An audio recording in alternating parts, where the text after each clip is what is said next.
Chapter 15-19. While Renedal was blankly staring at the corpse, at another location, Gu Qingshan had dispelled the law of all beings equal and was walking through a sparse forest. There was still only the colorful snake in his left hand. I need to hurry, otherwise everyone is going to go hungry, Gu Qingshan muttered, hung the colorful snake on a tree, and casually took out a bow. With a flick of the bow, a sharp arrow flew over 1,000 meters away and took out a leopard's head. As soon as the colorful snake on the tree wanted to move, Gu Qingshan pulled it back and squeezed it until it fainted again. Still holding the snake in his hand, he quickly walked towards the leopard. "O great overlord of death, I have something to ask of you," Gu Qingshan said as he walked. Next to him, a cluster of black flames flickered. Gu Qingshan then said, It's like this, you and I have a covenant, so you should be able to see everything I did. Can you not tell the other overlords what I did just now?" A line of burning black text appeared. Frowny-face, I'm not familiar with the other overlords, they are afraid of me. Gu Qingshan slightly nodded, then said, There's one more thing. That Renedal is my enemy, she has the power of the law of fate, I don't want her to use my ability again. Can you help me? The burning black text stopped for a bit, then turned into a new sentence. Frowny-face, you provide for me, and I grant you power. This is the content of the covenant. Other than that, I have no obligation to help you. Gu Qingshan was surprised. That's true. Why should I help you? Gu Qingshan thought for a few moments. A overlord of death. He thought of Anna, then that dog. For the sake of a few wine cellars, the dog that was called Hound Deity agreed to Anna's request to protect them. Could it be that all overlords of death like to drink? Gu Qingshan silently thought. Although this sounds ridiculous, I don't have time to worry about that right now. With the help of an overlord, it would be much easier to deal with my own problems. Gu Qingshan rummaged through the storage bag and took out some of the rare snacks made by Qin Shaolu. You see, this is part of my offering, and also a small token of my appreciation, Gu Qingshan said. The line of black flames turned into a line of words. I need to absorb power from the death of all living beings. I don't need mortal food. But these dishes taste good. You can have a taste. Gu Qingshan carried a few plates and said sincerely. The air was quiet for a second. A pastry disappeared from the plate. After a while, a soft burp rang out in the void, accompanied by a small black flame. Although law life forms inherited part of the will and authority of the world, they were still life forms in the end. Soon, a line of small words appeared. It's not good. Don't give me these things in the future. You're not used to it? I'm sorry, I was too rude. Gu Qingshan quickly apologized. But if the overlord of death can eat, he should be able to drink as well. Gu Qingshan took out a bottle of chilled liquor. In truth, this bottle of liquor was the main event. Gu Qingshan poured 2 cups of liquor and offered one of them to the black flame.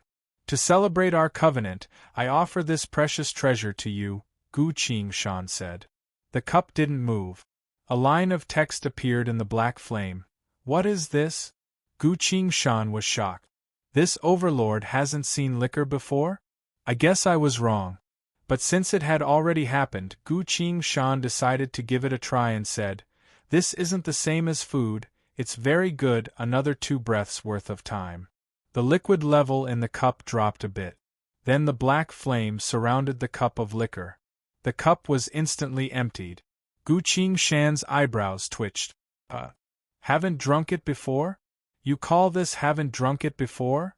Seems like the overlord of death doesn't mind the taste of liquor. Gu Qingshan pondered. A line of blazing text appeared in front of his eyes. Frowny-face, this tastes quite nice. Please give me a bit more. As for what you said, we'll discuss it later. Gu Qingshan was overjoyed and immediately took the bottle of liquor out. The bottle of liquor and the black flame disappeared without a trace. He left. Seems like he's a bit unreliable. Fine, from the fact that he drank liquor, it seems like all entities under the law of death are on good terms with me. Gu Qingshan silently thought. At another location, Renedal had returned to the camp. Atli, Epta, and Scarlet were all a bit embarrassed. In the previous battle, they were forced into a mess by a single sword, unable to help Renedal at all. If Renedal hadn't absorbed Shroud's power at the very end, the situation might have turned out differently. "Did you catch up to that swordsman?" Shroud asked as he lay on the ground. "I didn't," Renedal replied. "It's fine, since you've absorbed my power, you can summon a law behemoth whenever you want. That swordsman won't dare to come again," Shroud consoled her. Renedal replied with a HM and sat down next to Shroud, but her gaze was focused on the other three young people. That person was clearly sent to kill them. Why aren't they dead yet? "Atli, I have something to ask you," Renedal said. "What is it?" Atli asked. "When I lured the enemy away, everyone was resting on the road where the carriage was destroyed. Why did they suddenly move here?" Renedal asked. Atli told her the truth. "After you left, a few people came to kill us, and then?" Renedal asked. Atli lowered his head and muttered, "I'm not sure, you don't know?" Renedal asked in surprise. Epta continued, "We fainted at the time." Renedal turned to Scarlet. Scarlet nodded and agreed with Epta's words. "After those people appeared, we somehow fainted." Renedal controlled her emotions and asked further, "And then? Who was the first to wake up?" "It was me," a voice resounded from afar. Everyone turned to look, only to see Gu Qingshan carrying a leopard on his shoulder and a colorful snake in his hand as he entered the camp. Gu Qingshan tossed the leopard and snake on the ground, then skillfully took out a set of cooking utensils and began to prepare dinner. He casually said, "I was already here when I woke up, the others were still unconscious." Then Shroud also woke up. "I was afraid that he would be worried, so I didn't tell him anything." Shroud nodded. Seeing that, Renedal fell into thought. The four of them had the same story, and Shroud had also confirmed their story. "When the wizards sent people to kill them, I specifically took a look at those people. At the time, the laws couldn't be used. The young people couldn't use the power of laws, so it wouldn't have been an issue for those people to kill them." Rode was the first to wake up. Among the young people here, he was the only one who was weaker than Shroud. "That's understandable. Could it be that the strongest swordsman in the world, Mara Heavenly King, really came here? He was chasing after the seventh swordsman, Red Wraith? Wait a minute. Red Wraith himself told me that he was the strongest and seventh in the world. But who can guarantee that he was telling the truth? Red Wraith has too many abilities, including acting, dancing, rapping, etc. He's clearly not a proper swordsman, so it's very likely that he's lying to me." If he's lying, Renedal looked around, her gaze moving from one young person to another. "Should I absorb all of their powers? But I've already absorbed the power of 3 people today, so I've used up too much of my power of fate." Renedal's gaze fell onto Atli. Atli looked crestfallen. "He's always been like this, everything is written on his face." Then Epta. "This little girl knows me very well, so she's focused on learning healing techniques to join a combat team. She should be fine." Scarlet. "She's a smart girl. A combat support professionist is an existence that tests one's ability to adapt to the situation the most. What abilities to use when charging, what abilities to use when retreating, what abilities to use when attacking and ambushing are different. She might be able to do it." Renedal silently released her power of fate. All of Scarlet's abilities flashed through her mind, being examined one by one. No, it's not her. Renedal was a bit tired, but she also felt a bit more relaxed. She didn't bother to rest and turned her gaze towards the last person. Rode. Rode is an annoying guy, other than being a good cook. He doesn't really have any good points. He should be fine as well, but for the sake of safety, under Renedal's gaze, Rode was cutting open the snake. He clapped his hands and said, "I can't bear to skin it alive, but I'll tell you in secret, it can indeed be used to make liquor." From the void of space, the black flames descended and touched the snake's body. The snake was dead.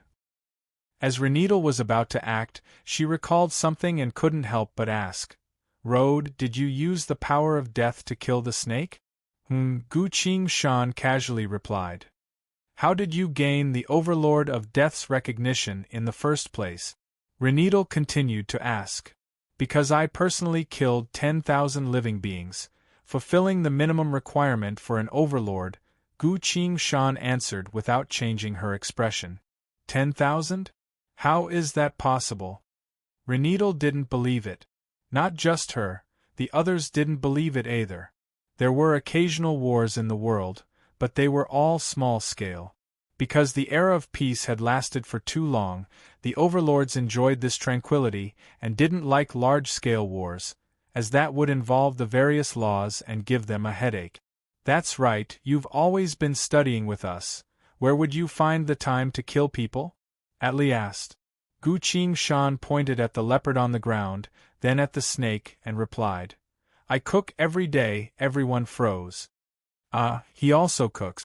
Cooking means preparing ingredient. Preparing ingredients, so that's how bloody this word is. Gu Qing Shan smiled and asked Atli, do you want to form a covenant with the Overlord of Death? Atli felt a chill run down his spine when he saw the smile on his face. But the temptation of forming a covenant with the Overlord caused him to ask again. Can I? Gu Qing Shan glanced at the void of space and said, I'll introduce him to the Overlord and see if he's suitable. A few moments later, a line of burning text appeared in the void of space. Frowny face, kill 30,000 living beings in one day and you'll be able to form a covenant with me. Atli was surprised. But Road only killed 10,000, and it took him so many years to do so. The line of burning text changed and continued. Frownyface, he is the first person to form a covenant with me, so he'll receive preferential treatment.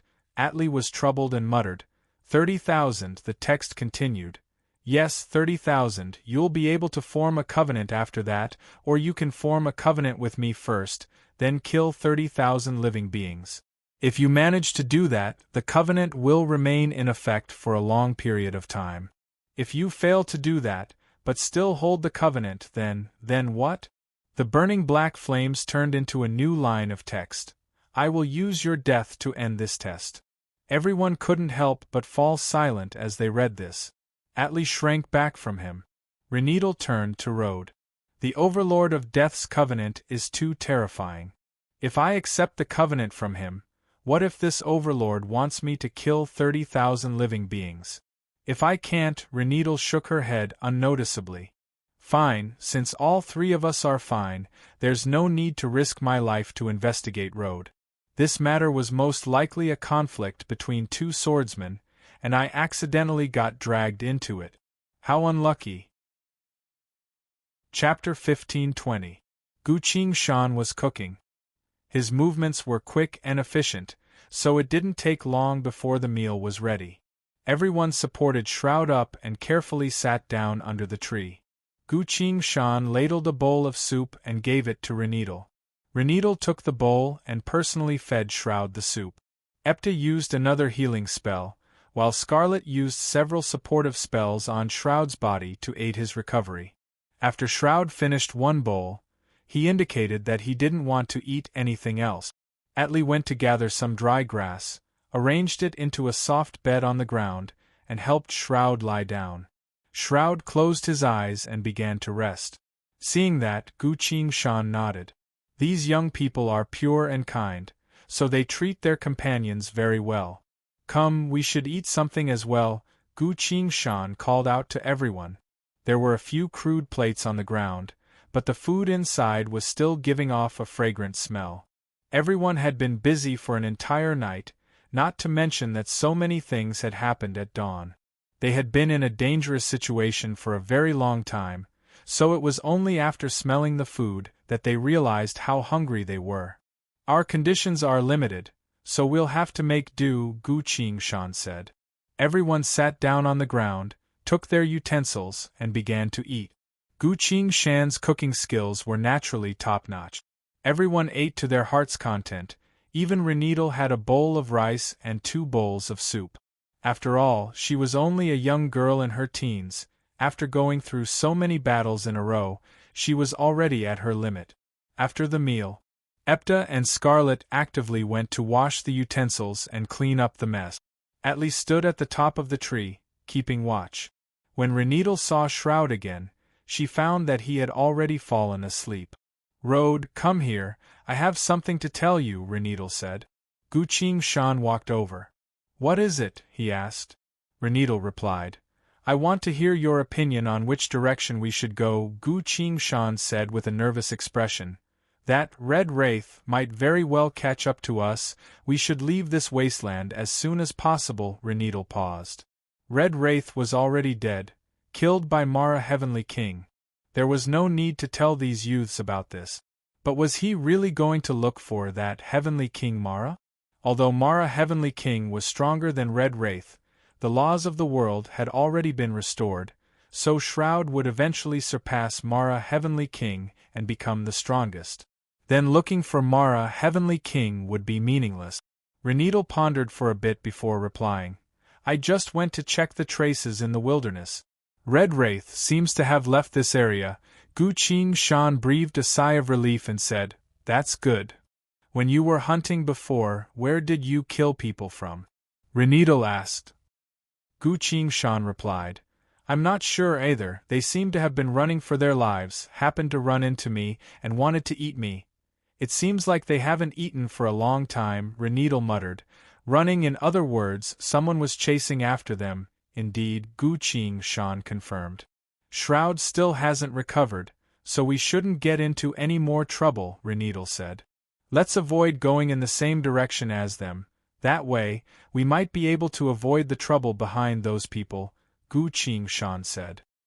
He recalled the route those people took, then pointed towards the southwest direction and said, "This is the safest place, we'll head that way later."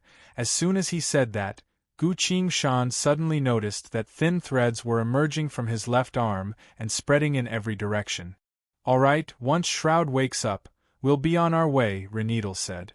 Gu Shan nodded without changing her expression. Reneedle turned around to take care of Shroud. Gu Shan stood still and silently sensed the meaning of these threads. "An encirclement, but I can't see it." He released his inner sight without hesitation and scanned the entire wilderness. He didn't discover anything, but Gu Shan sensed some sort of prying. "The one who came was quite brilliant, able to hide from my inner sight's detection. Forget it. I'm Road right now, so I won't be able to notice such a thing. I can't expose myself." With that in mind, Gu Shan went to clean up the table with Epta and Scarlet. After finishing these things, everyone sat under the tree and began to take a nap. The World Valley had been destroyed, and after days of continuous fighting, everyone was both mentally and physically exhausted. No one could tell what would happen in the future, so they had to take this opportunity to replenish their stamina. A mere 15 minutes later, Atli's voice suddenly resounded from the top of the tree. "Be careful, everyone, I can sense something amiss." Reneedle opened her eyes tiredly, flew up to the top of the tree and asked, "What's the situation?" Gu Shan looked up with an attentive expression. His inner sight still couldn't sense anything, but Atli could. On top of the tree, Atli hesitantly said, "I can sense something amiss with the wind around us. They're coming and going at random." Reneedle sensed her surroundings, then turned to Atli. Her expression was a bit strange. "Why don't I sense anything amiss with the wind?" Reneedle asked. Atli opened his mouth, not knowing what to say. Below the tree, Gu Shan smiled. "Atli, the law of wind has accepted you, congratulations." Atli was surprised, then overjoyed. "Are you sure?" he worriedly asked. Shroud's voice resounded. "Indeed, you need to prepare yourself. Not too long from now, an overlord might bring you into the world of laws and form a covenant with you." Sensing that something had happened, he had also woken up. Gu Shan told everyone, "If there's a situation, let's all gather here. We'll surround Shroud." Reneedle and Atli jumped down from the tree. Epta and Scarlet also gathered around them. Gu Shan said, "Reneedle is currently using Shroud's power, so she's currently the strongest, so if anything happens, she'll be the first to attack. I'll support her and wait for the right moment." Atli and Epta, protect Shroud, Scarlet, make sure to reinforce Reneedle and myself, everyone nodded. What if a lot of people come? Atli anxiously asked. Do you think there'll be a lot of people? Guqing Shan immediately asked in return. Indeed, the wind doesn't seem to be able to reach us very well, so there should be a large number of people, Atli replied. Then we can't attack by ourselves. Everyone needs to protect Shroud. As soon as a battle breaks out, Reneedle and I will open a path. They should be coming from the north, so we'll break through from the south, Guqing Shan said. Everyone nodded again. Reneedle suddenly realized something and glanced at Guqing Shan. Road. He had arranged everything for everyone in an extremely short amount of time, and none of them even realized that they were following his arrangements. The law of death has never favored living beings, but he was chosen by the Overlord, so there must be a reason behind it.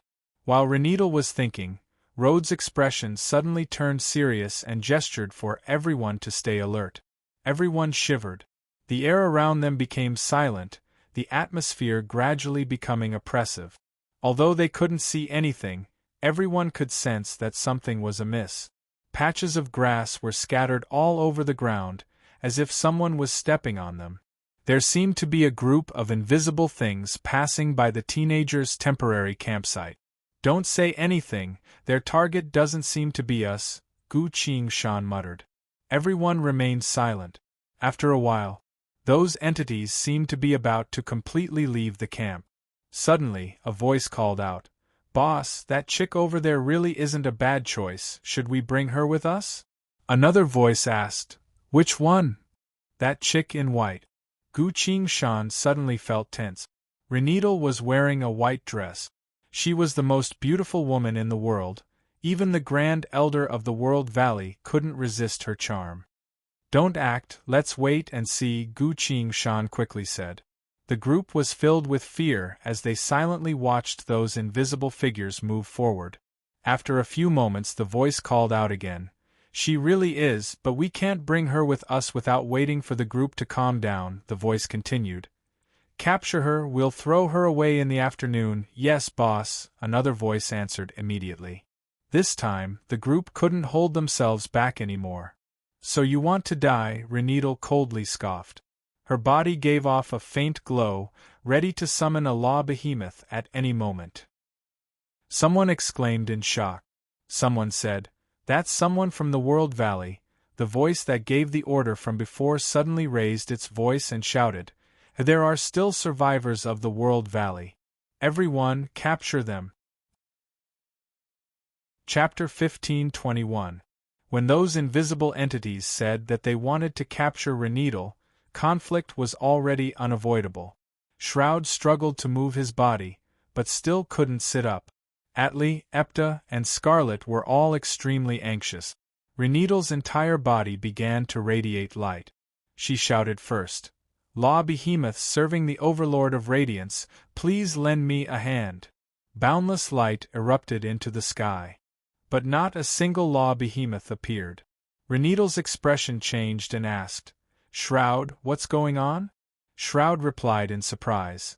I'm not sure either. The light around Reneedle's body was becoming dimmer and dimmer, almost about to disappear. Everyone didn't understand. The Overlord of Radiance's power is weakening, Shroud muttered. Guqing Shan's heart sank. He tried to summon the Lord of Death. Immediately, a cluster of black flames manifested behind him. Fortunately, the Overlord of Death is still here. At this point, a gray net descended from above and trapped Atli, Epta, and Scarlet inside. The three of them were shocked and desperately struggled, but the net only tightened. Loud laughter resounded from the void of space. Kill the men, keep the women, leave the prettiest one to the night boss. Following that, another net flew towards Reneedle, Guqing Shan, and Shroud. Guqing Shan reached her hand out. 2 clusters of black flames manifested and landed on the 2 nets. Atli's group was instantly saved. There's been a change of plans, Guqing Shan shouted. Atli stood next to him, while Epta and Scarlet hid behind him. Scarlet lowered her head and silently chanted an incantation. Gu Shan instantly felt his power becoming more abundant. For some reason, the law behemoths suddenly stopped coming. Then, the strongest young man had changed from Reneedle to Road. From the void of space, several dozen spinning blades of ice that gave off frigid air shot out towards the young men. Gu Shan knew that there was no other way out. She shouted, "I will cover the retreat, the two of you break through the encirclement towards the south." The black flame completely enveloped Gu Shan. Without any hesitation, he dashed towards the spinning ice blades. Seeing that, Reneedle carried Shroud and quickly said, "Follow me." The youths knew that they could not hesitate any longer, so they immediately turned around and left with her. Scarlet suddenly turned around, stared deeply into Gu Shan's eyes, then loudly shouted, "Road, don't die." "I won't." Gu Shan let out a roar and landed on the ground several hundred meters away with raging flames all over her body, producing an earth-shattering boom. A long tail of dark flames was dragged behind him, burning everything in its path into nothingness. Gu Shan reached his hand out from the void of space, and caught a half-burnt arm. Human hands. Gu Shan muttered to herself and looked around. These people must be using some sort of technique to conceal themselves. Gu Shan knelt down on one knee, placed one hand on the ground, and quickly chanted the incantation for the covenant of death. "Death follows you like a shadow. When you offend it, you will have to pay the corresponding price. Embrace death." With his hand as the center, the dark flames quickly spread in all directions. Desperate screams resounded one after another. A large number of corpses appeared in Gu Shan's vision. These corpses were all wearing full chainmail armor, a shield on their back, and a blade at their waist. An army? While Gu Shan was surprised, a layer of frost abruptly manifested to block the flames of death. All the flames were melted. The snow turned into white mist that rose into the air. Ice and fire were evenly matched. Gu Shan narrowed her eyes to see a sword-wielding, fully armored knight sitting on his horse, also observing Gu Shan. Behind that knight, countless soldiers filled the wilderness. "Brat, you've killed quite a few of our people," a voice full of killing intent resounded from the knight's helmet. Gu Shan replied, "That's because you wanted to touch our people." The knight chuckled. "Touch your people? Your world valley has already been destroyed, so of course the remaining people won't be able to live. Who decided that?" Gu Shan asked. "Every powerful domain." The knight urged his horse forward and sped up. Gu Shan lowered his head and opened his palm. A cluster of black flames appeared in his palm.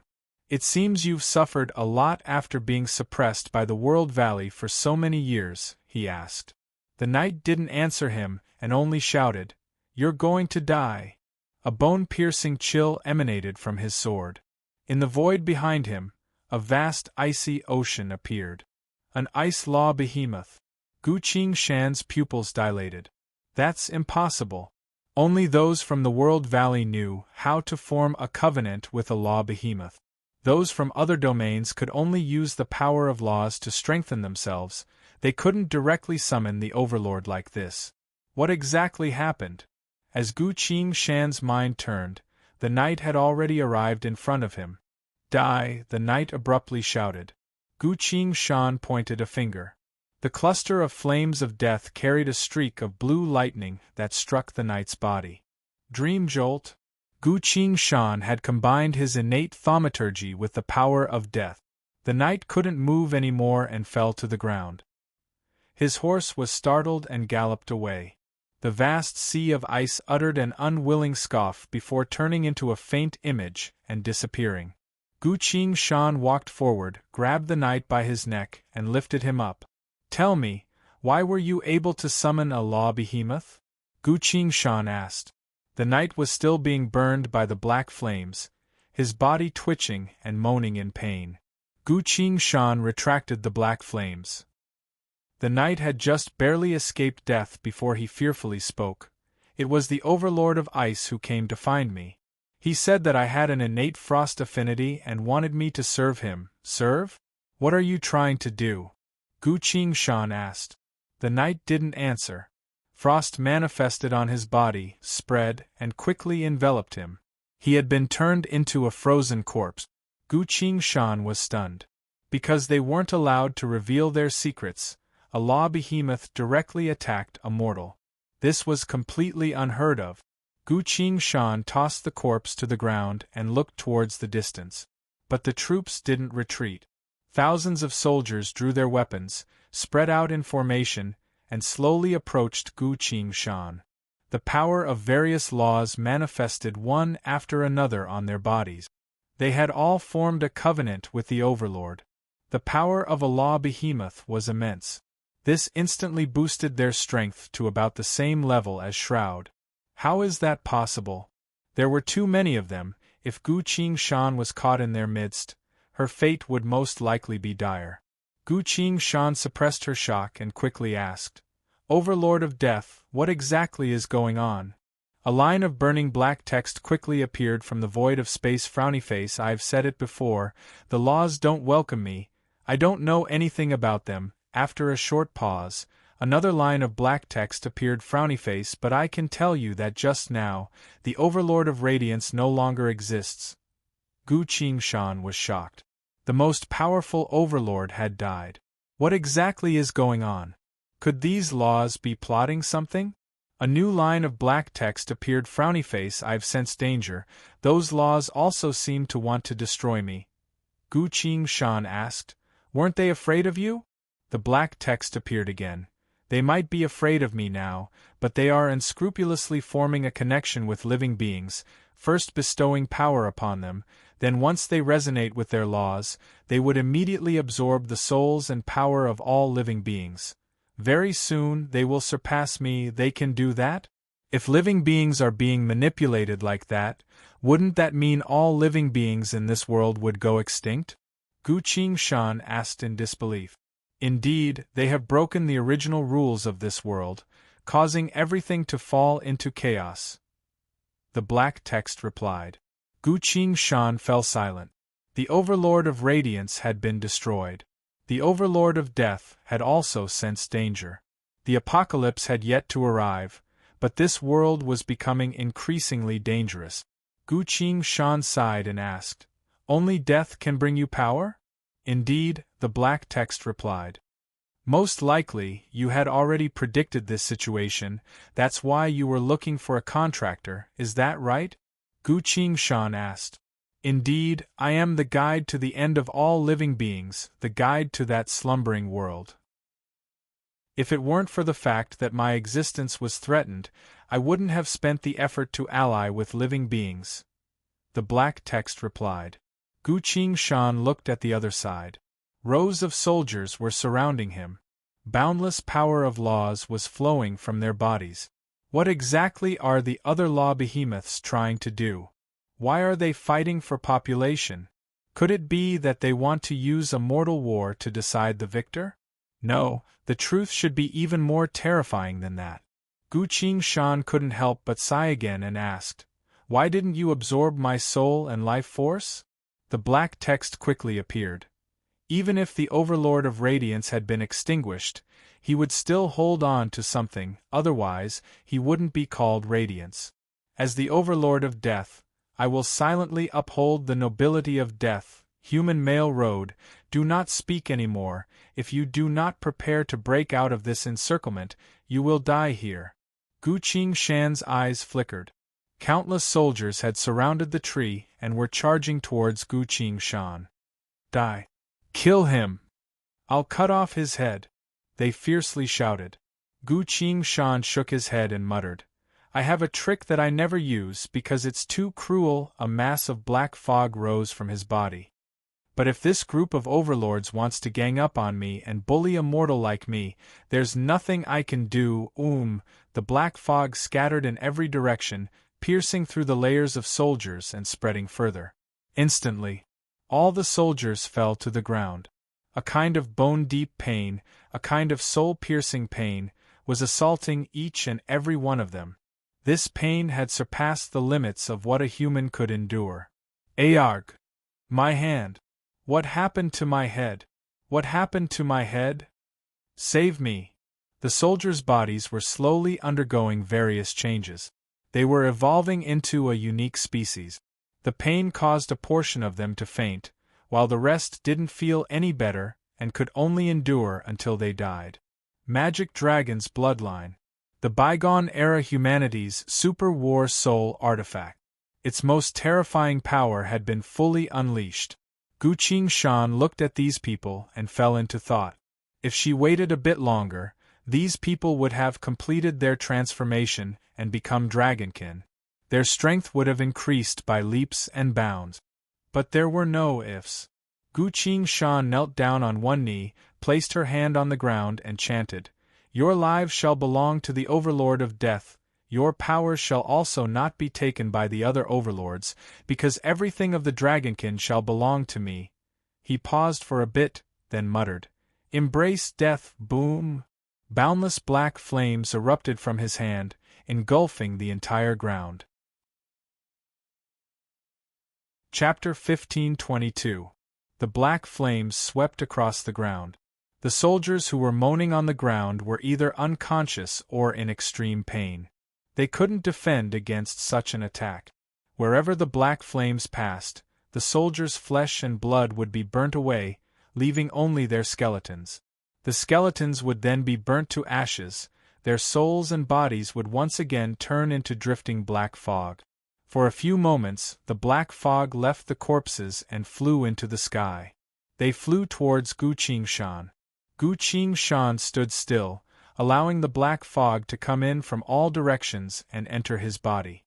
Gu Qingshan lightly scoffed. Thousands of soldiers had formed a vast and overwhelming force.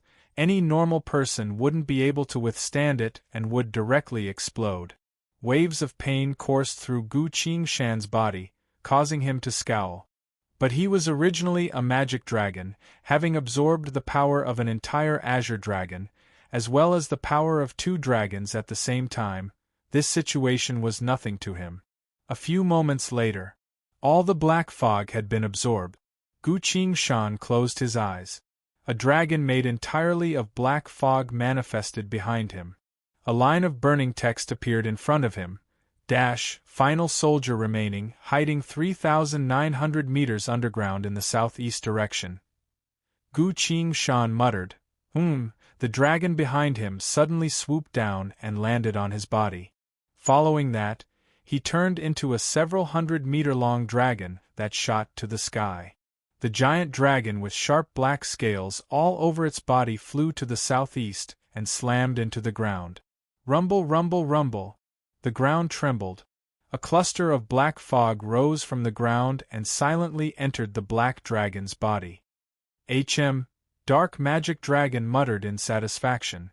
The burning text appeared again, asking in confusion, "Why did you put so much effort into killing a single soldier?" Dark Magic Dragon turned back into Gu Qingshan. He released his inner sight to scan the surroundings. Sure enough, there weren't any survivors. "Because a dragon descendant grows very quickly, I don't want to wait until later to deal with this problem," he explained. Heihua asked, "Are you afraid that he will kill you after he grows up?" No, when a normal human turns into a dragon, the sudden increase in power will cause a psychological imbalance. No one knows what he will do. I can only be at ease if this power is in my hands," Gu Qingshan said. In the past, the magic dragon could have used the power of bloodline to endlessly absorb power from the bodies and souls of living beings, but ever since its birth, it had always been under the control of the bygone-era humans. Furthermore, its soul belonged to the Wraith Realm, so it had always been under the control of the Wraith Realm, constantly suppressed by the higher-ups of the Wraith Realm, not allowing it to grow too much, so it died in the end. If not for this double suppression, no one knew how many lives the magic dragon would have devoured and how powerful he would have become. Later on, this power belonged to Gu Qingshan. He had always sealed the magic dragon's bloodline, not using it easily, because he knew how terrifying and vicious this power was. The wind blew. The land was desolate. All the soldiers were dead. The battle was over. "Did these deaths bring you any benefits?" Gu Qingshan asked. Next to him, the cloak burning with black flames could be faintly seen.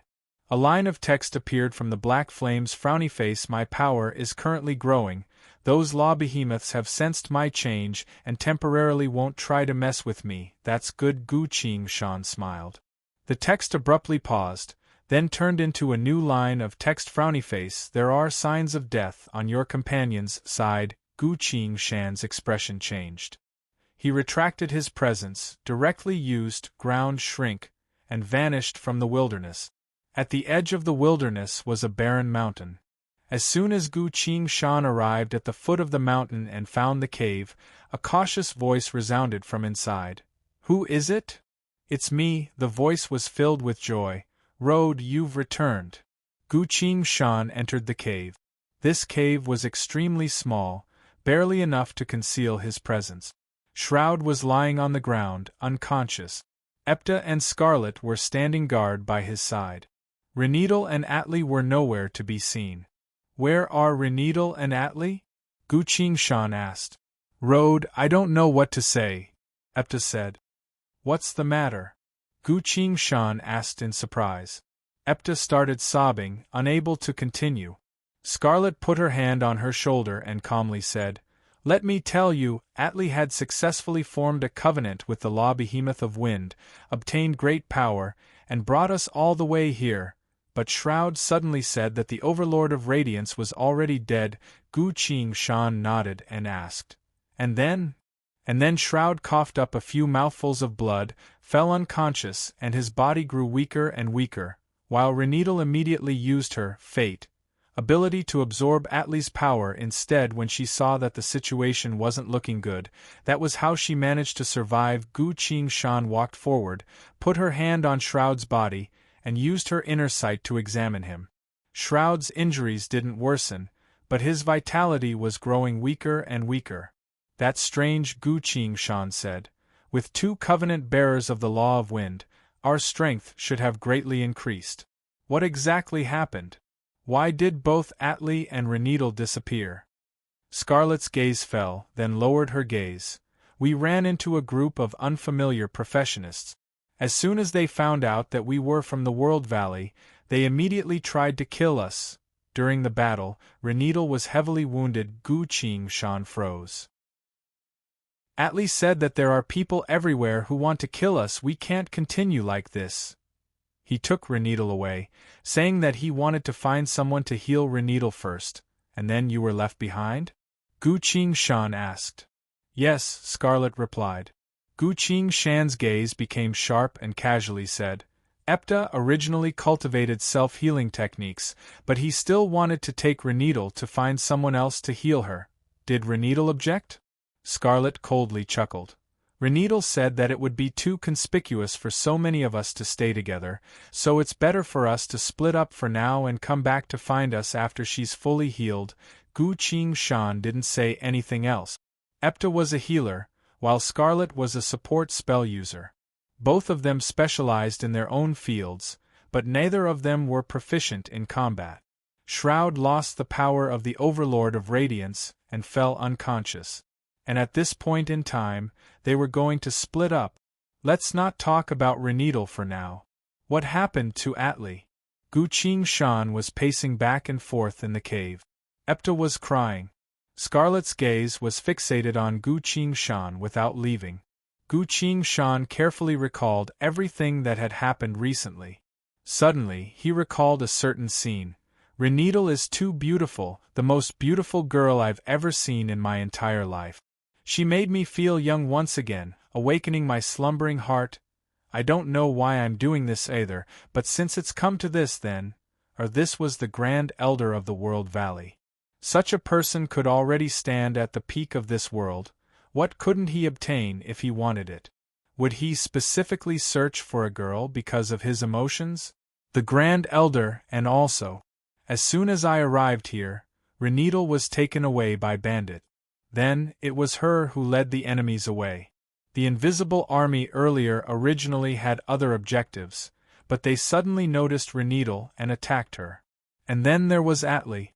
A simple and honest young man who was willing to make Shroud's bed also took Reneedle away. Gu Qingshan's body abruptly froze. How could there be so many coincidences in this world? Atli was only a young man who desired to become stronger and couldn't hide his emotions, so he had never once shown his love for Renidal. But after he formed a covenant with the Law of Wind, his attitude changed. It wasn't his problem. Renidal must have some sort of hidden ability specifically used to charm men. From the looks of it, this ability should be unstoppable. Fortunately, she was a bit afraid of the law of death, otherwise I might have fallen for it as well.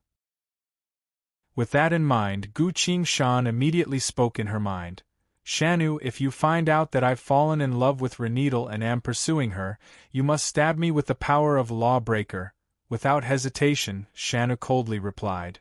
Gongzi, I don't care who you like, but if you want me to stab you, I won't hold back. Gu Qingshan noticed something wasn't right and explained. Shanu, you don't understand. Renidal might have a fate ability similar to charm. What? Why do you say that? Shanu asked. Gu Qingshan then analyzed the situation. That's right, it seems she does have such an ability, Luo Bingli chimed in. That's right, I also think Gu Qingshan's analysis is correct. The Earth Sword agreed. The Chao Yin Sword chimed as well, seemingly agreeing with that. Shanu went silent. So that's what happened. I thought Gongzi had fallen in love with her. Shanu's voice became a bit warmer. Don't worry, Gongzi, I won't let that demoness seduce you, nor will I hurt you. Very well, I'll leave this to you, Gu Qingshan said. Then, he thought about what had happened recently. When the law lost its effect, Renidal directly abandoned Shroud and even called for someone to kill him. Just now, when the Overlord of Radiance died, Renidal abandoned Shroud and took Atli away. This woman even stole Little Dusk's power. If I didn't show up, Little Dusk would have already died. Gu Qingshan's eyes were filled with killing intent. Grand Empress of the Pantheon, originally, out of respect for the strong, I didn't use any assassination methods. If that's the case. While Gu Qingshan was silently thinking, Epta suddenly called out, Road, Shroud is about to die. The Bookseller's House website. Chapter 1523. Gu Qingshan turned to Shroud. Shroud was no longer breathing. His heartbeat was also becoming weaker and weaker. Gu Qingshan released her inner sight to carefully observe Shroud's situation. In truth, Shroud's injuries were already recovering, and there weren't any other wounds on his body. Why is he dying? Gu Qingshan was confused. Epta, you're a healer, do you have any clues? He asked. I don't. Epta's expression was full of despair. He's clearly getting better, so why is his vitality getting weaker and weaker? I really don't know. Gu Qingshan tried releasing several healing hand seals, but none of them worked. This time, he was truly confused. Death, Gu Qingshan suddenly asked. Overlord of Death, do you know what's going on with this friend of mine? A line of black flames quickly manifested from the void of space. Frowny face, I can sense that a part of his soul is currently within the world of laws, most likely within the Overlord of Radiance's palace. The Overlord of Radiance had already been extinguished. His palace had also been closed. You must go to the world of laws and find out what happened in order to save him. Gu Qingshan immediately replied. All right, but I don't know how to get to the Overlord of Radiance's palace. I can take you there, the Black Flames wrote. Thank you very much. Gu Qingshan stood up and was about to leave when she recalled something. Even if Shroud's situation was extremely dire, this matter had to be dealt with before it was too late. Epta, Scarlet, I'm going to the world of laws to search for the other part of Shroud's soul, but once I leave, Shroud's body will be left here without any ability to resist, Gu Qingshan said with a serious expression. The two girls were surprised. Do you have a solution? Scarlet asked. Yes, at least one of you needs to form a covenant with the Overlord of Death. That way, you'll be able to fight and protect Shroud, Gu Qingshan said. Epta hesitantly said, but I've always only known healing techniques. I've never killed anyone, and the same goes for Big Sis Scarlet. Furthermore, she didn't continue. But both Gu Qingshan and Scarlet understood what she meant. To form a covenant with the Overlord of Death, one must kill 30,000 living beings in a single day. This was something that Epta and Scarlet couldn't do at all. Their lives would be taken by the Overlord of Death. This was courting death. Gu Qingshan agreed. But now I need to save Shroud's soul, so I can only rely on them. Gu Qingshan softened her voice and said, "Don't be afraid, it's just 30,000 heads. I can actually help, it won't be a problem at all." Epta was frightened by these words and didn't know what to say for a long time. Scarlet appeared to be struggling, then suddenly asked, "Road, do you think someone will attack us?" Gu Qingshan sneered, "Of course, although Reneedle has left, our situation will not improve." Scarlet paused briefly, then said, "I'll sign it." Epta opened her eyes wide in shock. "Big Sis Scarlet?" Gu Qingshan also turned to Scarlet. Scarlet shook her head. "I used to desire to be a party leader, so I've been practicing the war support technique to lead an entire party in battle, but now, it seems our world valley will no longer have any parties. I have to save you, as well as myself." Following the summoning ritual that she had learned, she knelt down on one knee and muttered, "I, Scarlet, sincerely request the contractor of the world spirit, Road, to introduce me to the Overlord of Death." Gu Qingshan had a look of appreciation in his eyes. Unafraid of death, decisive and decisive. Such qualities aren't often seen. He looked down at the girl. The girl's appearance wasn't particularly outstanding, but there was a sense of heroism in her eyes, as if she wasn't afraid of any difficulties. Gu Qingshan then muttered, "Venerable Overlord of Death, I, Road, hereby introduce you to a new contractor. Are you willing to show your benevolence and form a covenant with this mortal, allowing her to borrow your power?"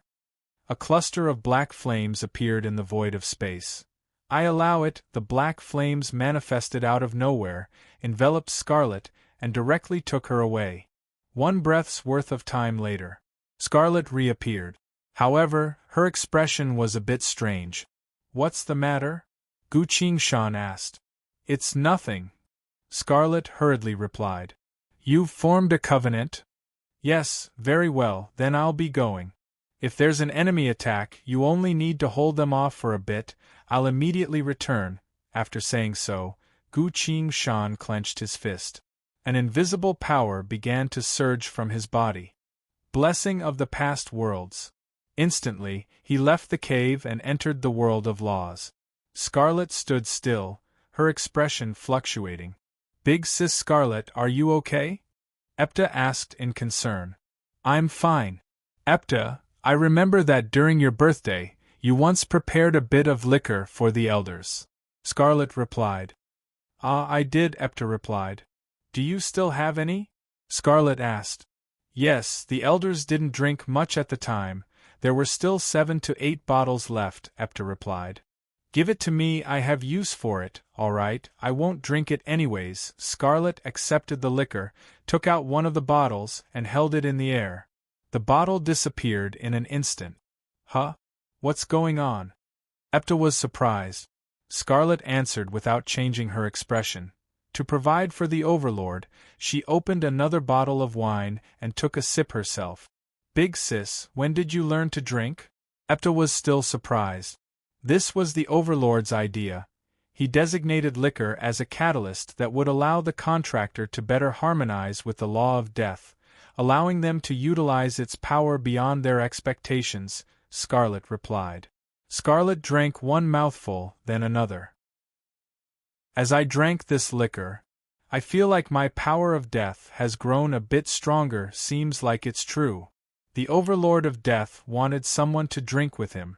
Drinking alcohol can, to a certain extent, resonate with the law of death. This is truly unimaginable." At this point, a commotion could be heard from outside the cave. "Seems like it's this cave. That's right, we're going to kill the brats inside. Let's go," someone was talking. Scarlet's gaze became sharp. Sure enough, as Road expected, someone really did come looking for them. Who was it that leaked our whereabouts? Road wouldn't, he's currently saving Shroud. Was it Reneedle? Or Atli? Why would they do this to us? Scarlet felt anger rising in her heart. Several professionists were already standing at the entrance of the cave. Aha, sure enough, it's just a few brats, one of the professionists smiled. When the other professionists saw that there were only 2 girls and a boy lying on the ground, they calmed down. Heh, I really can't bear to kill these 2 little girls right away, someone laughed. Epta was so scared that she retreated and hid behind Scarlet. Scarlet didn't say anything else, simply raised the bottle and drank the entire bottle in one go. Clang! She threw the bottle to the ground. Death is a sweet dream. Once you fall into it, you will never be able to wake up. Scarlet chanted an incantation, then manifested a cluster of black flames in her hand. Embrace death. Endless black flames surged forward like a tidal wave towards the entrance of the cave. Ho! The professionists had nowhere to dodge and were instantly burned to ashes by the black flames. Scarlet didn't stop there, so she tapped the void of space with both hands and chanted, I can sense your existence, come, slumbering guardian of death. The void of space opened. A cluster of black flames turned into a bird that lightly landed in front of Scarlet.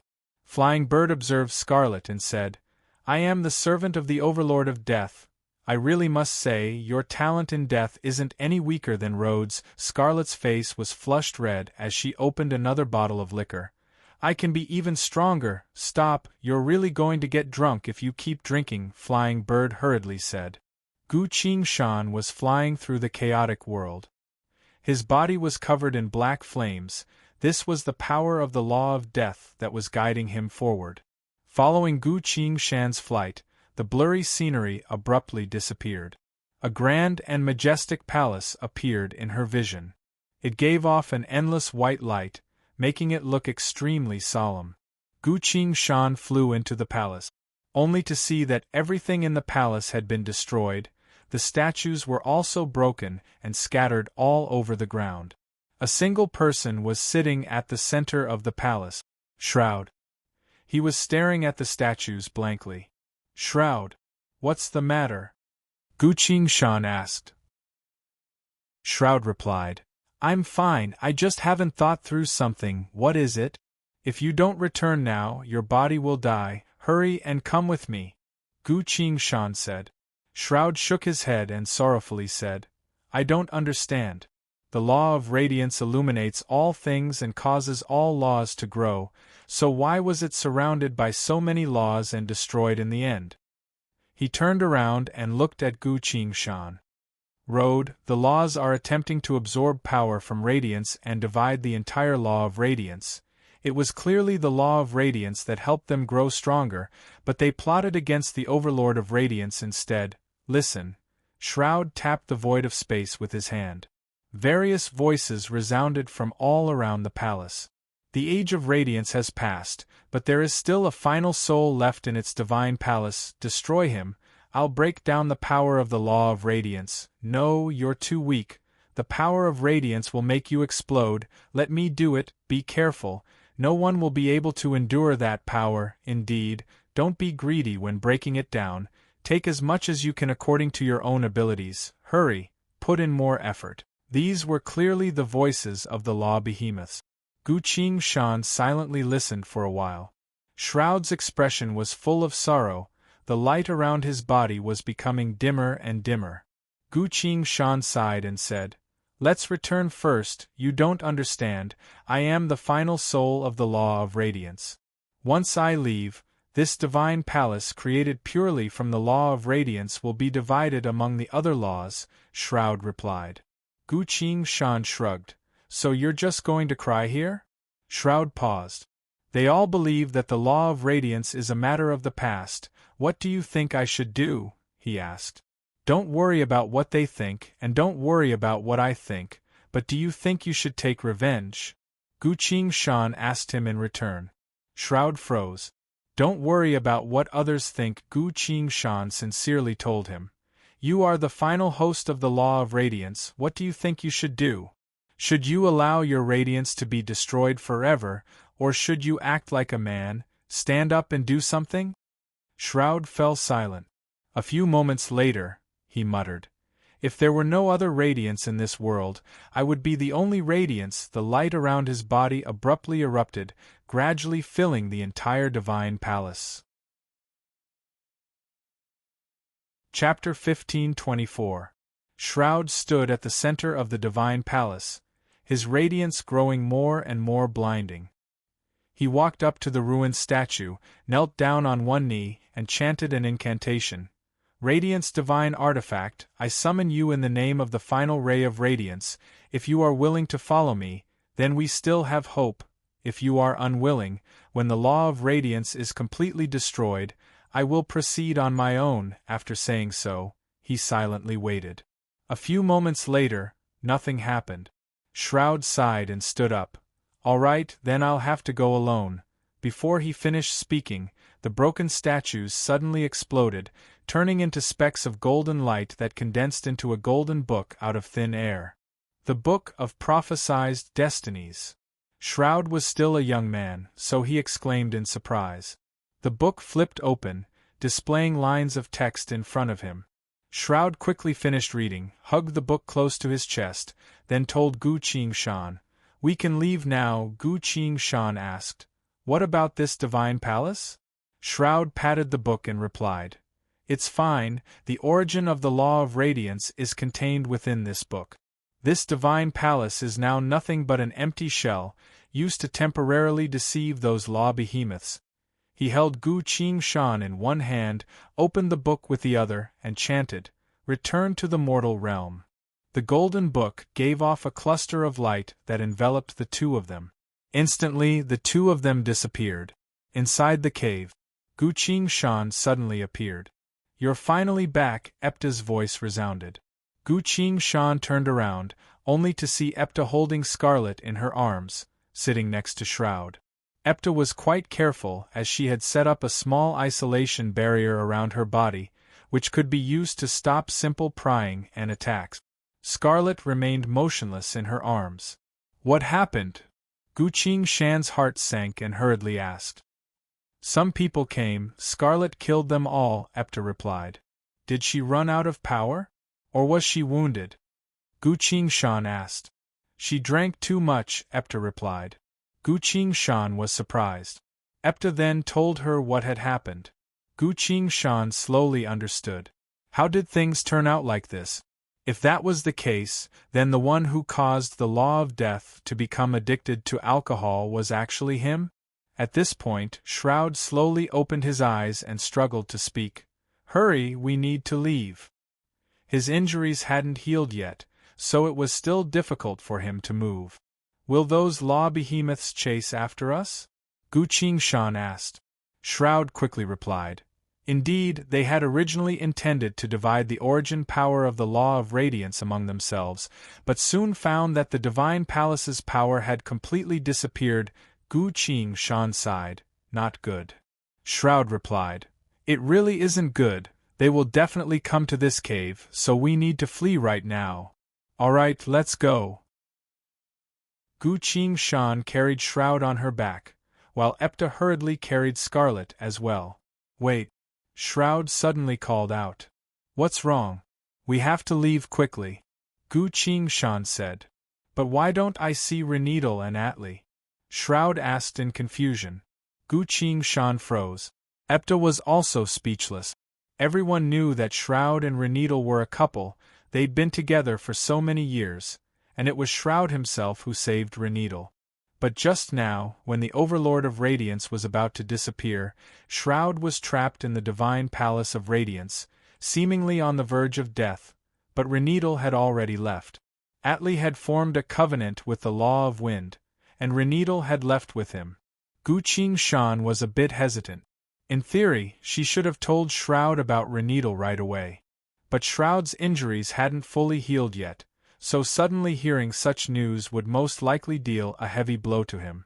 If it affects his body, while Gu Qingshan was hesitating, Scarlet slowly woke up and said with a drowsy expression, "The World Valley is completely done for.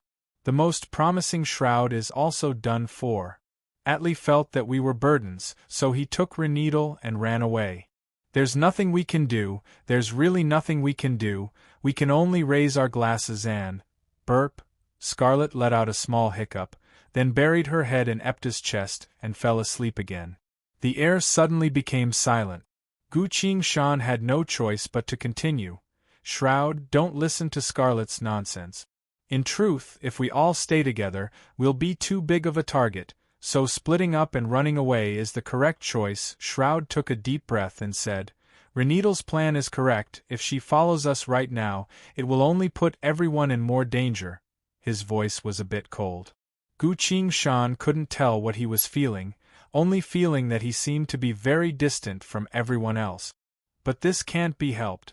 Anyone who runs into Reneedle would not end up well. Shroud hesitated a bit, then struggled to raise his hand. A golden book appeared in his hand.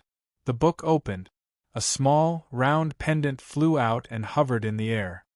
Road, wear this pendant, it will allow its light to conceal our tracks, Shroud said. Gu Qingshan received the pendant and carefully observed it. Lines of glowing text appeared on the War God UI frowny face radiant divine armament. Protection of origin power. The wearer of this pendant will obtain 3 types of power manifested from origin power of light. Firstly, origin power of light. The wearer of this pendant will increase the power of their spells by 30%. Secondly, protection of light. The wearer of this pendant will absorb half of the damage received by the light. Thirdly, concealment of light.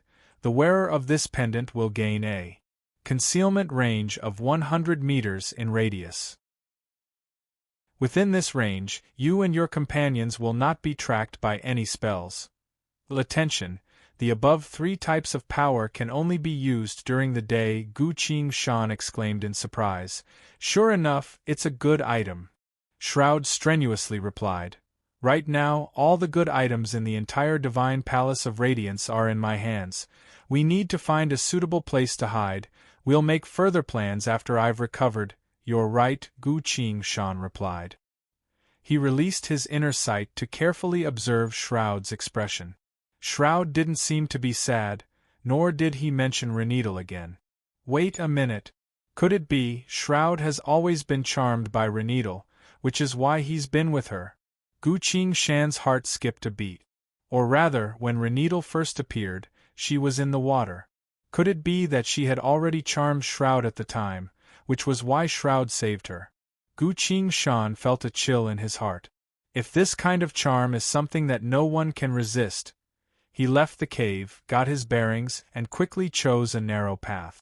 It was currently just past noon, the time of day when the sun was the brightest. Thanks to the power of the pendant, the 4 of them had completely vanished from this world.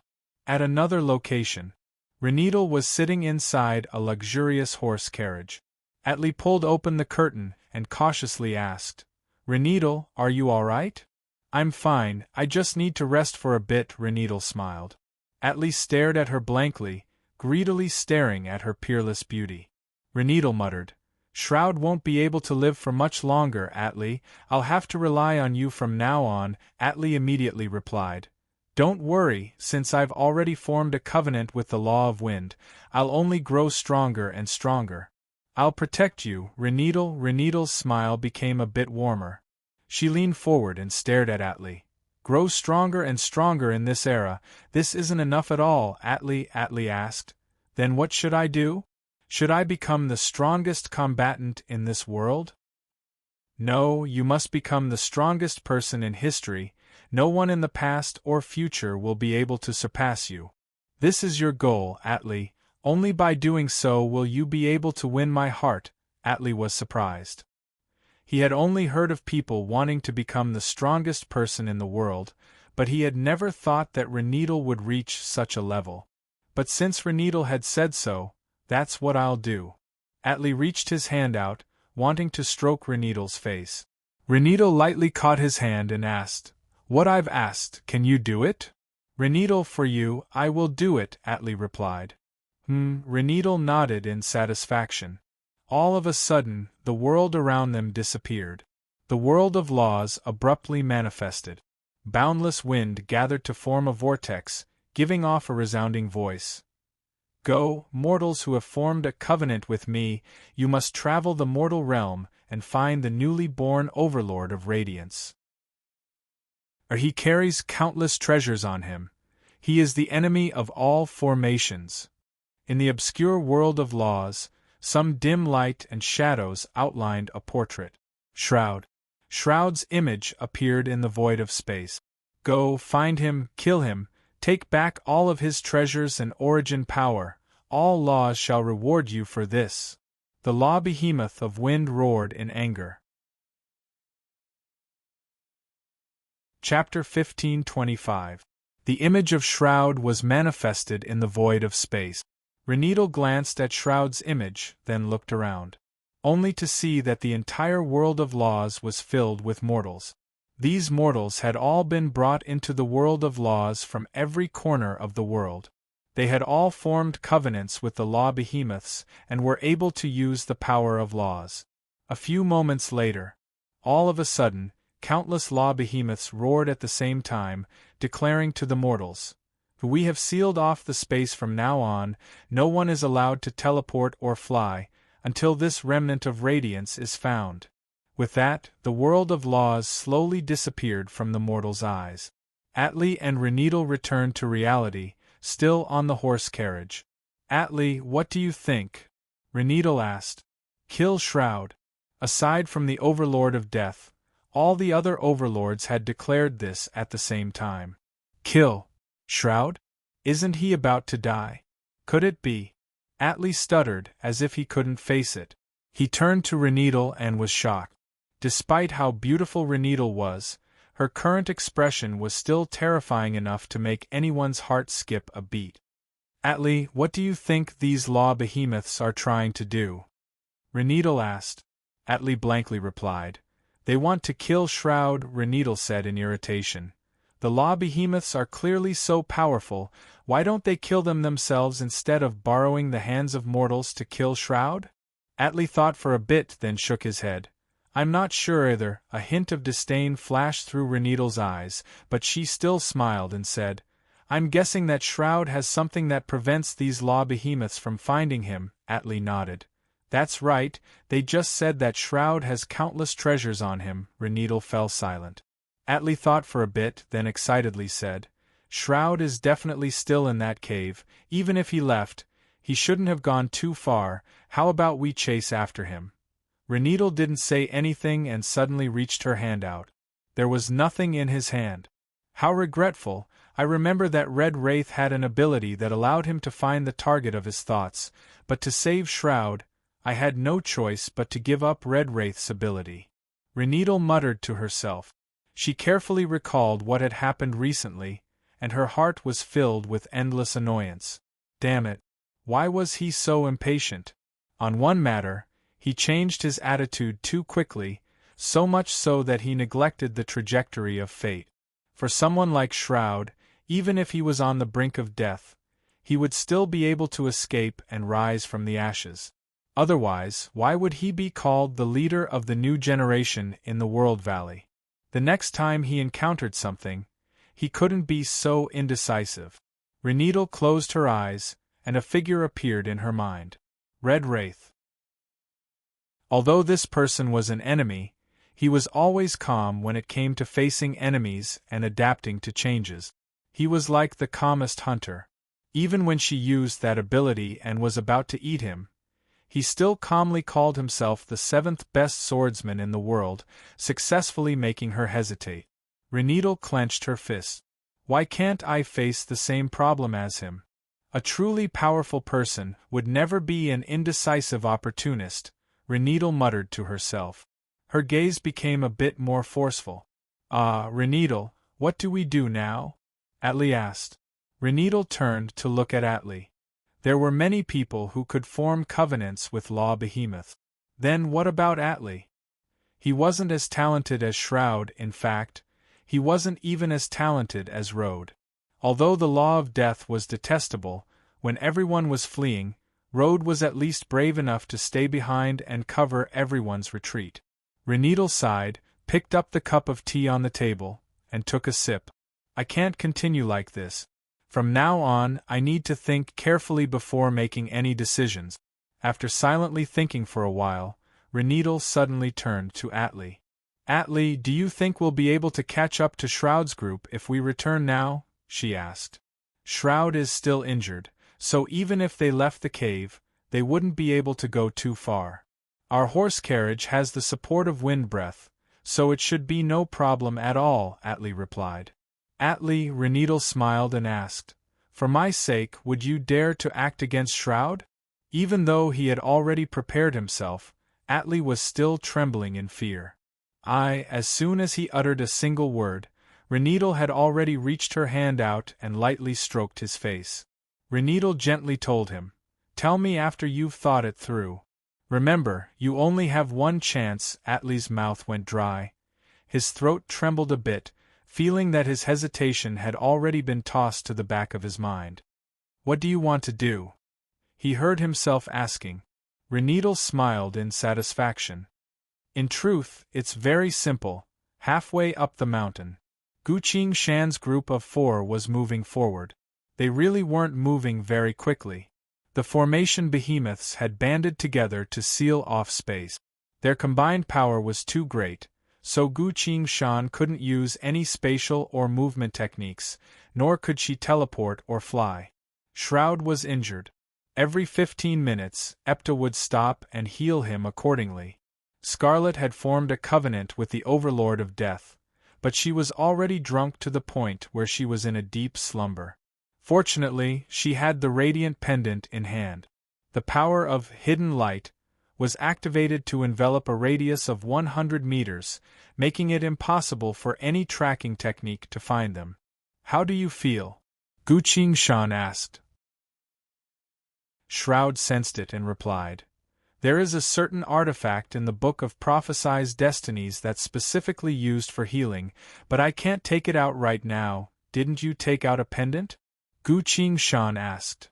It's different. This artifact requires a lot more radiant power to be taken out. Then, Shroud smiled and said, my power has recovered a bit. As long as Epta heals me one more time, I feel like I'll be able to take that artifact out. Guqing Shan immediately said, Epta, let's rest here. Give Shroud another round of healing, got it? Epta replied. They stopped at the lee of a large rock. Guqing Shan carefully placed Shroud on the ground and had him lean against the rock. Epta also placed Scarlet down and began to heal Shroud. Guqing Shan was in charge of keeping watch. He was paying close attention to the slightest movement around him while feeling a bit anxious. This place wasn't too far away from the cave they were resting in before, so they shouldn't be staying here for too long. But if Shroud isn't healed, everyone won't be able to move at all. Hopefully, nothing will happen. Time became extremely long. After an unknown amount of time, Shroud opened his eyes, first looked at Epta, then at Guqing Shan. I've troubled you during this period of time. Saying so, he opened the Book of Prophesied Destinies and took out a sphere that gave off a warm white light. Radiance, heal my wounds, I am your companion, Shroud muttered in a low voice. The sphere abruptly gave off an intense light that shot straight to the sky. This is a bit too eye-catching, we'll have to leave right away, Guqing Shan scowled. Before she finished, the light that shot up to the sky had drawn the light of the entire sky.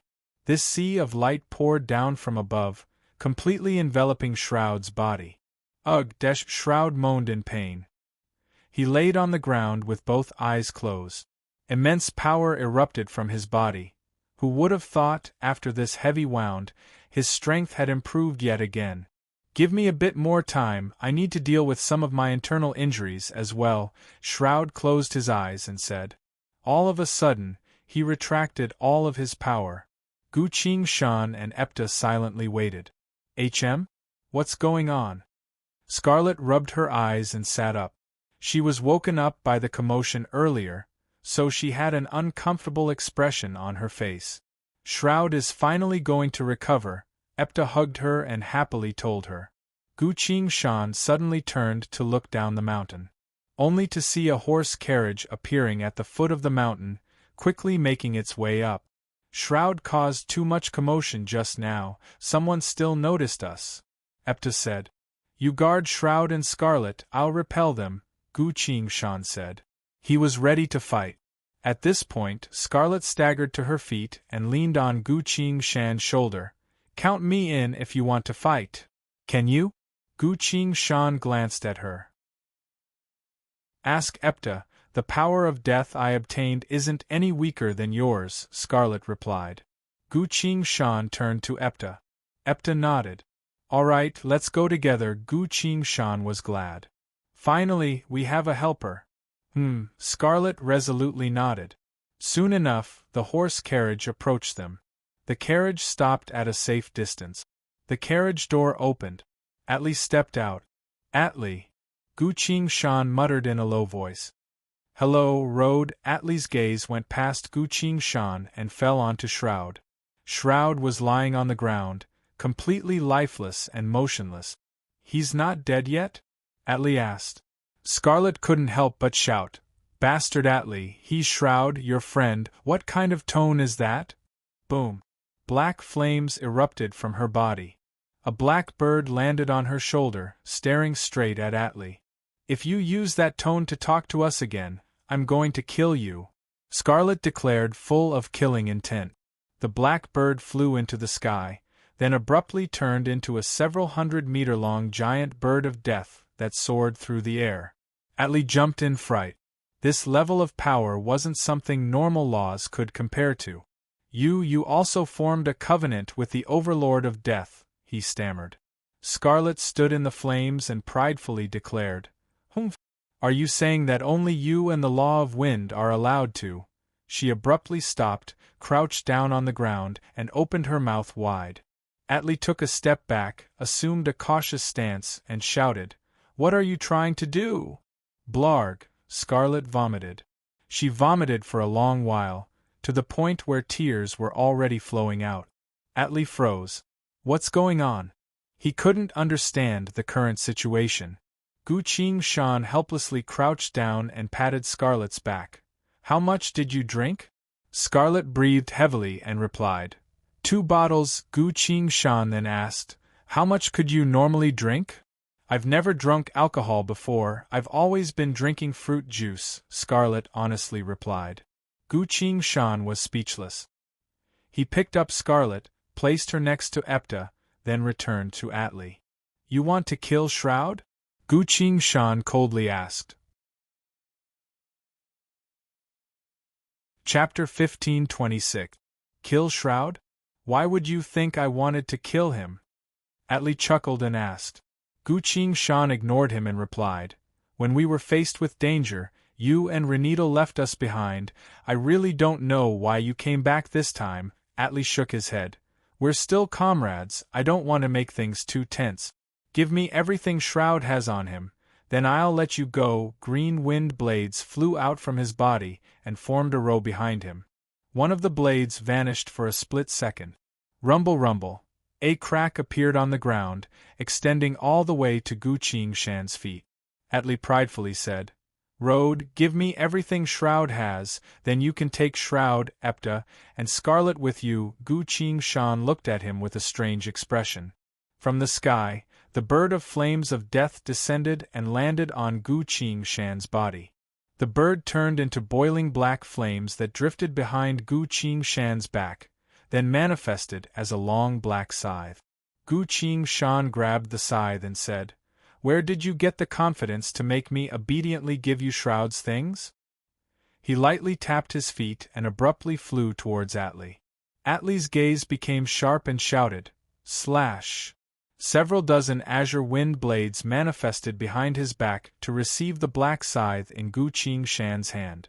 The blue light and black flames clashed and shot straight up into the sky. The light in the sky became chaotic, the intense wind howled and blew the clouds away. Gu Qingshan rode the wind to retreat, landed where she originally stood, and swung the scythe.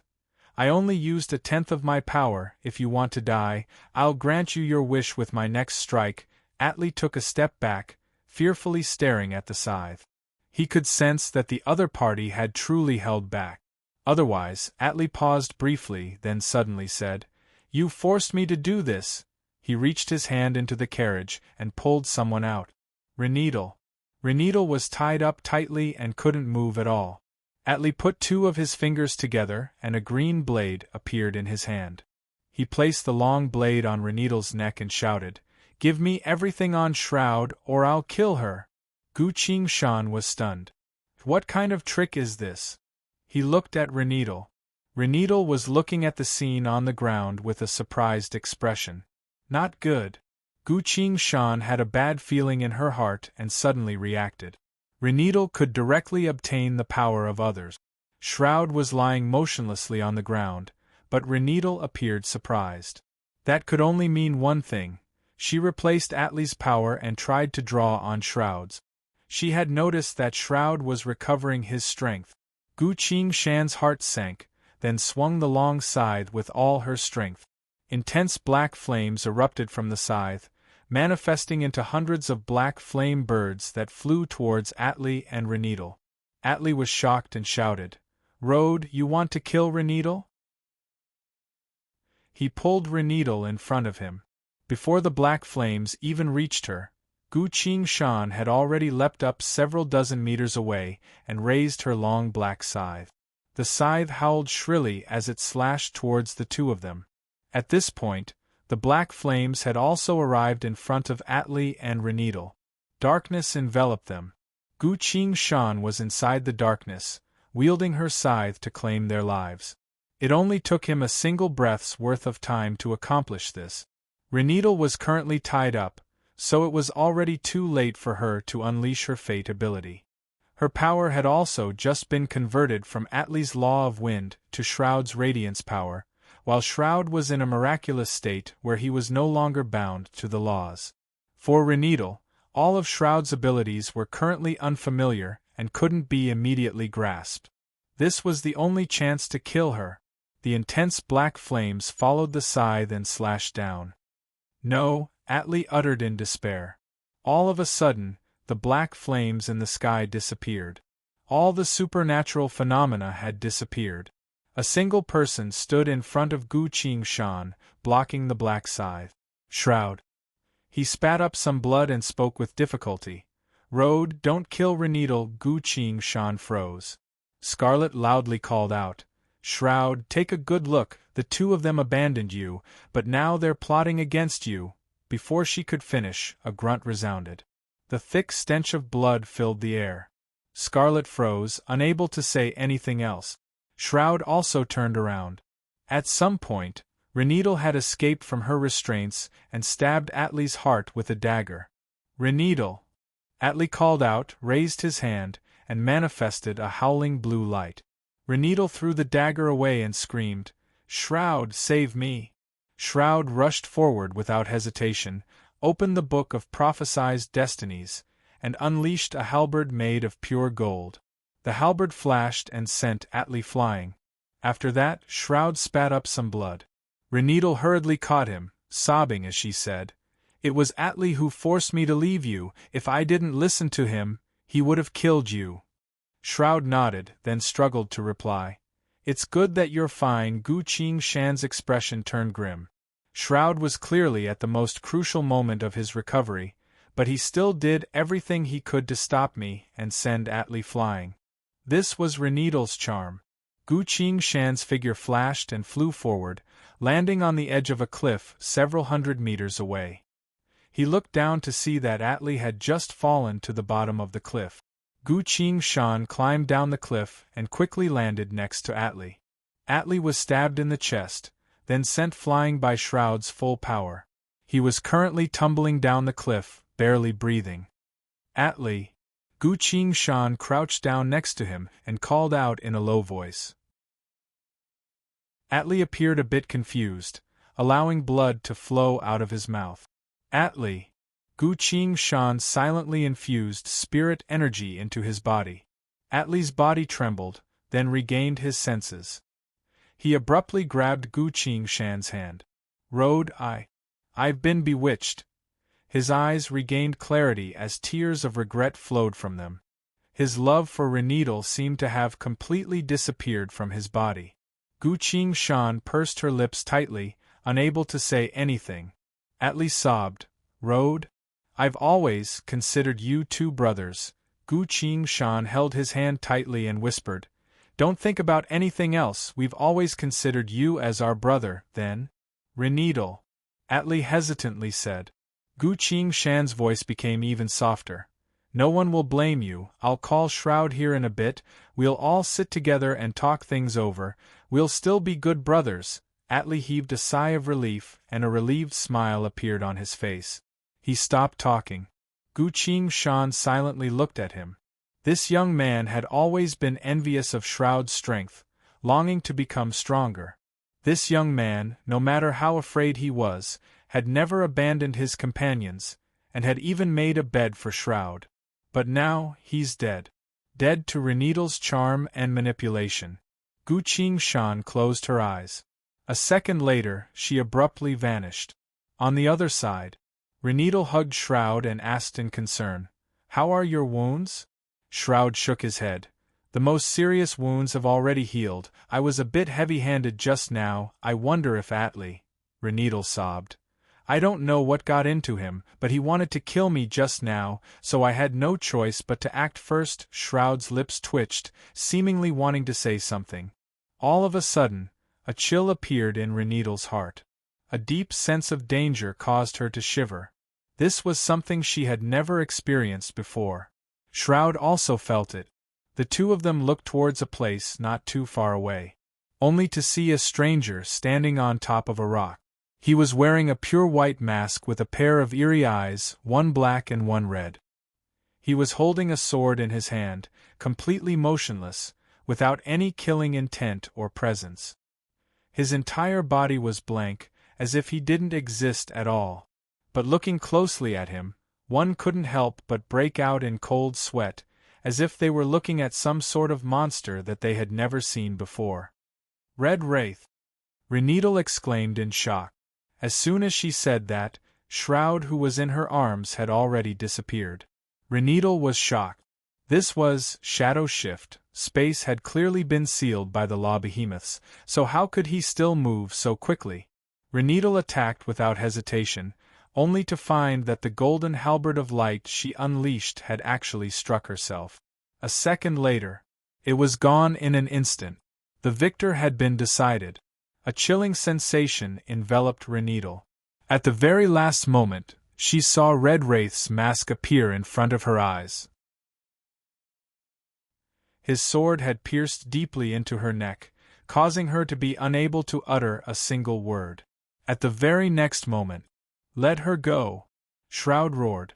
Red Wraith abruptly raised Renidal towards Shroud. Don't move, if you move, she'll die, Red Wraith said. Shroud had no choice but to stay still. Red Wraith paused for a split second, then leaned close to Renidal's ear and spoke in a hoarse voice. Being unscrupulous, other than you, I'm also capable of that. He raised his sword.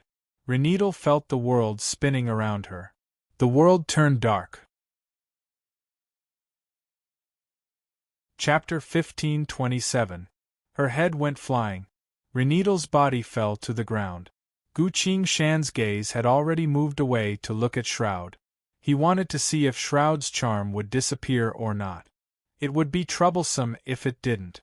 After all, Shroud had once brought Renidal back from the dead. Gu Qingshan gripped the Six Paths Great Mountain sword tightly and had mentally prepared himself.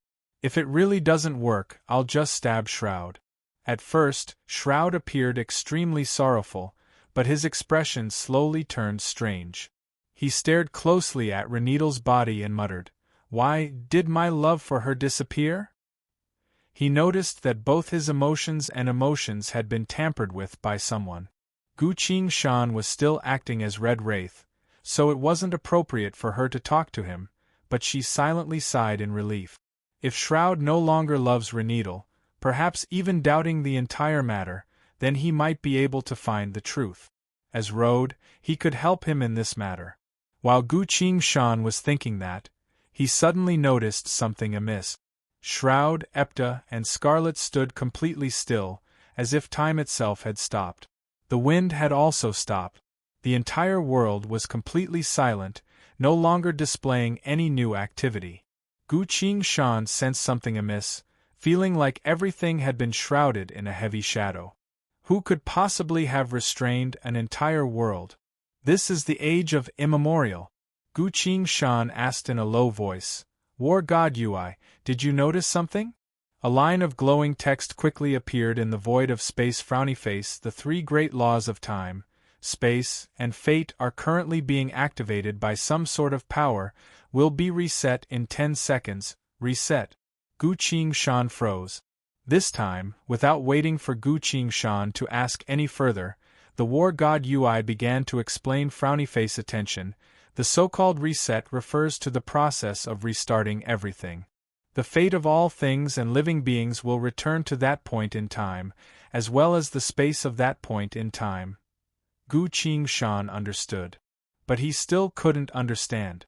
Even with the power of the 3 coins, Lin could only send Gu Qingshan and herself back to the age of old.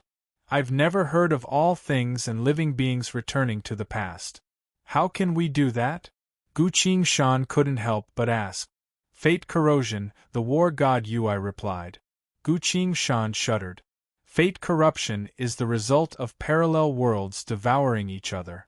The weaker parallel world was completely eroded by the stronger parallel world. The fates of the living beings in the weaker worlds had to be rewritten according to the predetermined trajectory of the stronger world. In a powerful parallel world, the Earth Creator had already died. Because of that, when the fate corrosion took place, the Earth Creator was truly dead. Who exactly was it that could use an entire parallel world to kill someone? Gu Qingshan paused for a moment, feeling goosebumps all over her body. Countless years later, it was Renidal who initiated the fate erosion. What the hell was going on? Gu Qingshan only felt that there was a completely irresistible force hidden in the dark, silently controlling everything. It's about to begin, the war god Ui replied. Gu Qingshan abruptly pulled off the samsara wicked mask and hid it away. He wielded his sword and cautiously readied himself. The world turned dark. Suddenly, everything became bright again. The scenery around her became clear again. Gu Qingshan heard someone viciously shouting, "Bastard, I'm going to kill you!" A long saber appeared in his line of sight and slashed towards his neck. The sharp cold gleam struck, but only gave off a clear clang. Gu Qingshan parried the blade with her sword. "Ah? Not bad, you managed to stop my attack." The man was wearing a military uniform, grinned wickedly as he pulled his blade back, then swung down again with full force. At the very next moment, his body was suddenly sent flying, whistling past Gu Qingshan's body. A black halberd appeared where he originally stood, not a single drop of blood on it. "Don't get distracted," Shroud said. Gu Qingshan looked at him, then at her surroundings. Next to them was the river that flowed through this entire world. A small boat was leaning unsteadily on the riverbank. 2 groups of unfamiliar people were fighting each other. Atli, Epta, and Scarlet were all here. I don't see Renidal. Right, I've only just entered this timeline, and Renidal had only just been abducted. Everything has returned to the very beginning. Gu Qingshan suddenly recalled the giant corpse's words. Look, we only know that the fish has reached the lower reaches, but we don't know if it had been swapped out, if someone had stuffed something into its stomach, or if there was a ferocious predator following behind it. Gu Qingshan felt a chill in her heart. She could now confirm that there was something watching over Shroud's fate from the depths of this timeline. Could it be Renidal? No. If she can control parallel worlds and reverse the 3 great laws of reality, why would she need to search for the so-called strongest person? She's already the strongest. Gu Qingshan's thoughts quickly turned, but her hands didn't stop moving and continued to fight alongside Shroud. At this point, the law behemoths were still engaged in a chaotic battle, no longer responding to the call of living beings. With Shroud and Gu Qingshan's abilities, it shouldn't be an issue for them to deal with these people. Not too long after, the battle ended. Shroud placed his halberd against an enemy's neck and shouted, "Tell me, where did you take that girl?" The man hurriedly replied, Don't kill me. After our boss stole your boat, he was already heading towards 100 Marshall City. Without waiting for Shroud to say anything, Gu Qingshan had already decapitated the man. He pointed his sword at another person. It was this person who told the truth last time.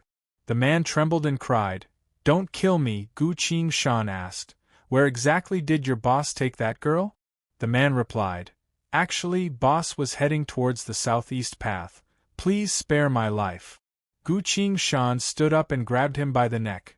"Shroud, we're heading east." Shroud was still worried about Reneedle, so he hurriedly replied, "Got it." Everyone started to run towards the east road. After a few dozen miles, a collapsed carriage appeared in front of them. Corpses littered the ground.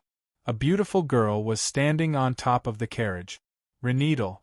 Gu Qingshan carefully observed her. But she didn't notice Gu Qingshan at all. "Shroud, you're here," she casually said. Shroud rushed forward and hurriedly asked, "Are you all right?" Reneedle smiled. "Do I look like I'm not all right?" Gu Qingshan gripped her sword tightly and slowly walked next to her. She didn't react at all. Gu Qingshan looked at the corpses on the ground. Last time. These corpses were riddled with wounds, clearly being tortured to death. Although they were dead, these people still had expressions of fear and disbelief on their faces. At the time, Reneedle even boasted about how she killed these people. "I used their boss's power to kill his assistant, then used the assistant's power to kill the squad leader, then used the squad leader's power to kill the lackeys," that was what she said. But this time, there weren't any extra wounds on the corpses, all of them were killed in a single strike. Gu Qingshan paused briefly, then asked, "Reneedle, how did these people die?" "I killed them," Reneedle answered without hesitation. Gu Qingshan was a bit surprised. Shroud sighed in relief and said, "Fortunately, among the 3 laws, only the power of fate cannot be sealed. It's a shame that my power is temporarily sealed, so I can't protect you," Reneedle replied. "It's fine, I can protect myself." Her gaze carried a hint of coldness as she continued, "The law behemoths are killing each other and ignoring us. But if they want to take advantage of this time to deal with the people of our world valley, that's nothing short of wishful thinking." Everyone felt that her words were reasonable and nodded. Gu Qingshan also glanced at her.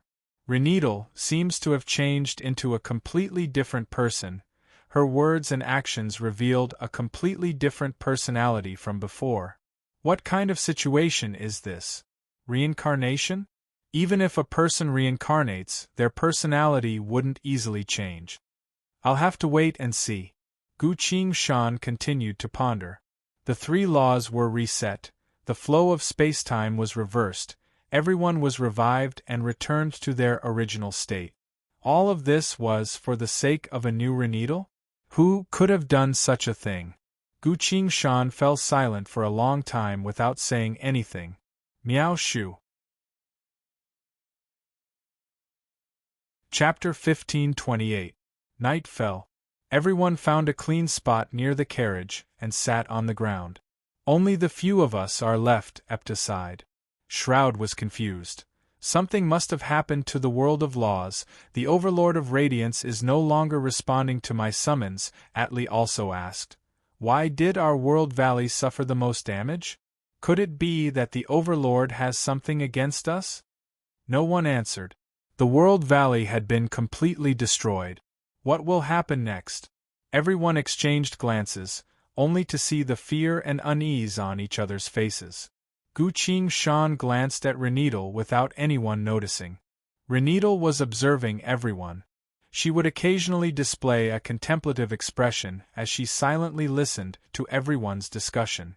Then, did she reincarnate? Or was she taken over? Gu Qingshan silently pondered. Parallel worlds in the great tomb of myriad beasts, to fight against those apocalypses. I once used the twin swords heaven and earth to summon multiple versions of myself from parallel worlds. Perhaps this Reneedle in front of me is also a version of me from a parallel world? Gu Qingshan silently pondered this. Suddenly, Reneedle lowered her head and silently chanted something. A gloomy aura began to exude from her body, forming a giant face above everyone's heads. There were no other organs on this face, only a giant mouth. The huge mouth opened slightly and then stopped moving. This terrifying thing was silently released by Reneedle without a single sound or warning. Gu Qingshan glanced at it with the corner of his eye, then stopped looking. Other than him, everyone else didn't notice anything. Only those with the power of fate can see the manifestation of fate technique. It seems Reneedle was already suspicious of this small group. After a while, Epta was the first to speak up. "Shroud, the elders are all dead, what do we do now?" Shroud hesitated briefly, then replied, "Without knowing the situation, there's nothing we can do. I'm preparing to contact the world of laws again to find out the truth." "No." Reneedle suddenly spoke up. "Those law behemoths are still fighting. It's unwise for you to enter the law realm now." Shroud shook his head. "Right now, our powers are slowly fading away. If we don't quickly connect to the world of laws, we might not be able to win against our next enemies," Reneedle said coldly. "Do you think we can solve this problem with just the few of us?" Shroud froze, then slowly spoke. "Reneedle, you've already been abducted once. I don't want such a thing to happen again." Reneedle smiled faintly and went along with what he said. "That's why we should find a place to hide, and carefully observe the changes in the world, instead of recklessly going to the law realm to investigate." Everyone looked at Shroud. Shroud was the leader, so he had the right to decide Reneedle's opinion. Shroud hesitated briefly, then suddenly turned to Gu Qingshan and asked, "Road, what do you think we should do?" Reneedle also turned to look at him. The faceless giant face hovering above her head became restless. Gu Qingshan ignored it and casually said, "I'll leave that to you. I'm actually a bit hungry, so I'll go look for something to eat." He rose to his feet and walked over to the carriage, which lay on its side. Reneedle stared at his back. Atli called out in dissatisfaction, "Oi, Road, why do you only think about eating?" Gu Qingshan replied without turning around, "We haven't eaten anything for an entire day, so we need to replenish our energy. Otherwise, we won't be able to deal with anything that happens later." It was only after he said that everyone noticed that they were hungry. After an entire day of running, chasing, and fighting, everyone had basically reached their limit. Shroud stood up and said, "I'll go with you." A few moments later, Gu Qingshan and Shroud found a bit of dry rations in the trunk of the horse carriage, as well as some simple cooking utensils. "If we eat like this, it won't be enough for everyone. We need to think of something else," Gu Qingshan said. "They still have enough seasonings. I know how to cook, how about I cook for everyone?" Epta suggested. Gu Qingshan rolled up his sleeves and said, "Let me do it." He took out the dry rations, arranged the cooking utensils, and quickly prepared them. Not too long later, a large pot of steaming hot food was ready. "How fragrant, what did you make?" Shroud asked. "It should be some sort of noodle soup." Reneedle appeared to be recalling something and said. Gu Qingshan looked at her in surprise. "How did you know?" Gu Qingshan asked. Reneedle replied. "I guessed." Gu Qingshan appeared confused. Reneedle said, "All right, let's split the food, everyone really needs to eat something." "Ah, all right." Gu Qingshan arranged the bowls and began to ladle out the noodle soup. Above everyone, the faceless giant face temporarily calmed down. Gu Qingshan pretended it didn't exist and silently thought about Reneedle's changes. She stopped Shroud from entering the world of laws, released that terrifying thing, then told me the name of the food, repeatedly observed and tested me. Which means she remembers what happened earlier. She was suspicious of Road. After all, at the very last moment, when Road rushed down the cliff to check on Atli's situation, Red Wraith immediately appeared. Gu Qingshan's heart sank a bit. "All right, everyone, come and eat." He called out to everyone. By this time, the sky had already darkened. Everyone gathered around and quickly finished eating. After that, the group didn't know what to do. Shroud walked up to Reneedle and whispered something to her. Reneedle sternly replied, The entire world valley has been destroyed. Do you really think you're strong enough to enter the world of laws to see the truth? Shroud was retorted again and could only give up. Reneedle then said, Road, Shroud has always been disregarding his own life. You need to convince him. Gu Qing-shan was startled, then replied, Shroud is our leader, how would I dare to convince him? Reneedle was still staring at him. Gu Qing-shan scratched his head and said, But he always listens to you, we'll do whatever you say. Reneedle's gaze calmed down and said, There's a forest over there, let's rest there and wait until morning. Everyone, let's go, Shroud said. Everyone quickly responded. That night, the group of 6 stayed in the forest. No one passed by the forest, and no one tried to provoke Reneedle. Everything was fine, but today was the first day of their escape, so no one could sleep. Epta and Scarlet stayed together. Atli and Rode were asking Shroud about forming a covenant with a law behemoth. Reneedle was cultivating by herself. The giant face was still hovering above everyone's heads, not moving at all. After midnight, Reneedle suddenly stood up and headed out of the forest. Where are you going? Shroud chased after her and asked. My stomach isn't feeling well, so I'm going to relieve myself. Don't you dare peek, Reneedle replied. After saying so, she disappeared from everyone's sight. Shroud was a bit surprised, then a bit embarrassed, so he could only return to his resting area and asked Atli and Gu Qing-shan, Where were we? You said that the overlords would choose mortals who agreed with them, Atli replied. Shroud continued. While listening, Gu Qing-shan fell into thought. If Reneedle remembered everything that happened last time, then she should be looking for that wizard or Red Wraith right now.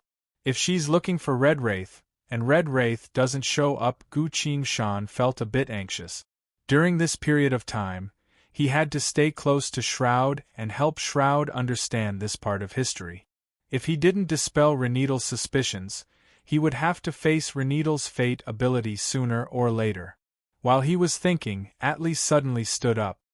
About the question just now, Atli, what are you doing? Shroud asked. I'm going to pee, I'll be right back, Atli replied. Gu Qing-shan's gaze flickered a bit and stood up. I'm coming as well. The two of them left the forest and found a secluded spot. A few moments later, the two of them returned, sat next to Shroud, and seriously listened to Shroud's teachings. At another location, Reneedle was standing in the wilderness. The giant and terrifying faceless face was still hovering above her head. This place was very close to a wizard's camp, but she wasn't interested in looking for trouble with them. She was waiting for someone. It's about time, this should be the place, Reneedle muttered to herself and turned towards a certain direction. The sky was now even darker, the deepest point of the day. From the darkness, a single person appeared. This person was wearing a pure white mask that only used a shadow to outline a pair of long and thin eyes. Other than that, there was nothing else. The pair of eyes, one red and one black, gave off a rather eerie feeling. Red Wraith. Sure enough, he appeared. Killing intent surged from Reneedle's body and muttered, I am Reneedle of the World Valley, who are you? Why have you appeared here?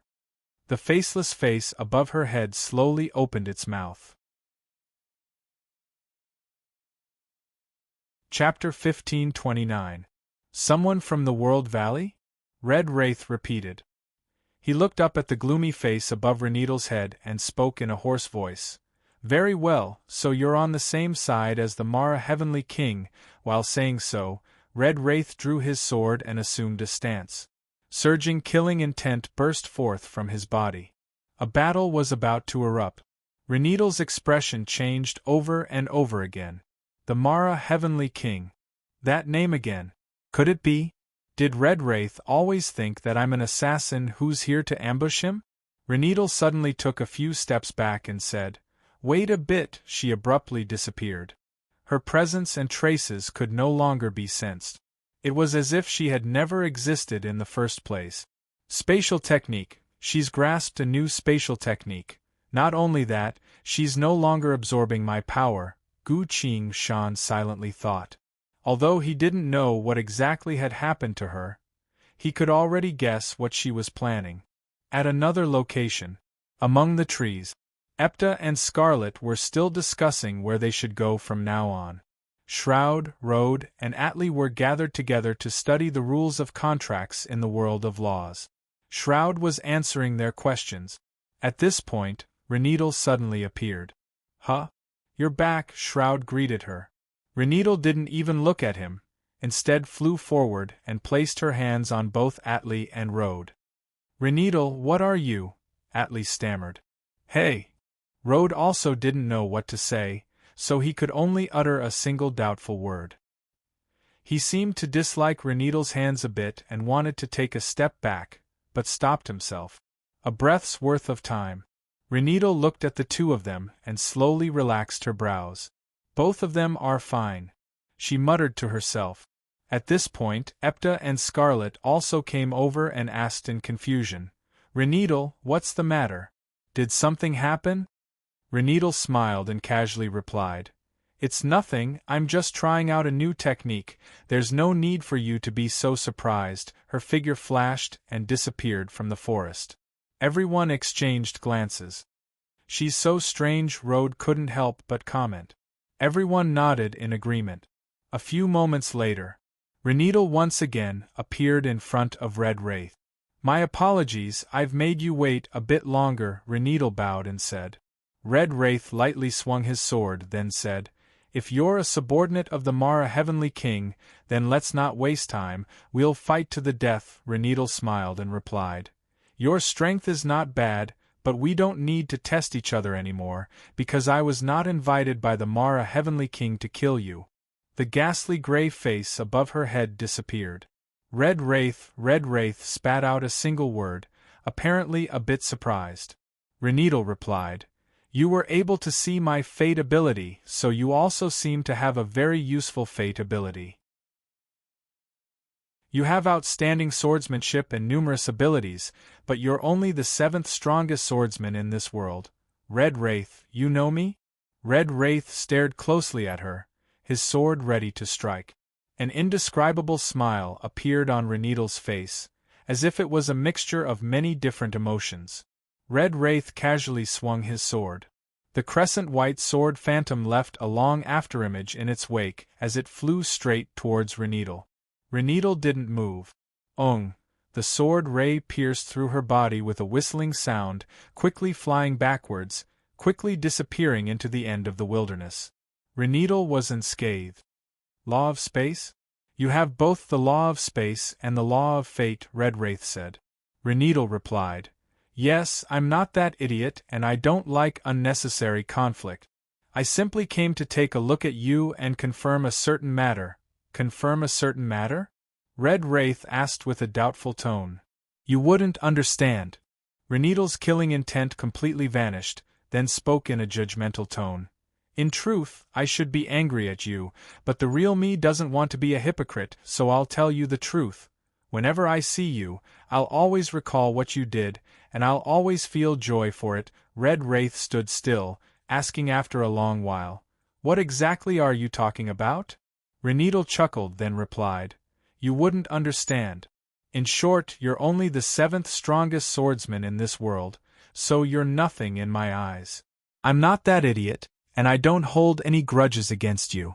From now on, we'll go our separate ways." She paused briefly, then continued, "I'm more eager to see the law behemoths of this world, as well as to understand the current situation of this world, and so, farewell." With that, she disappeared from where she stood.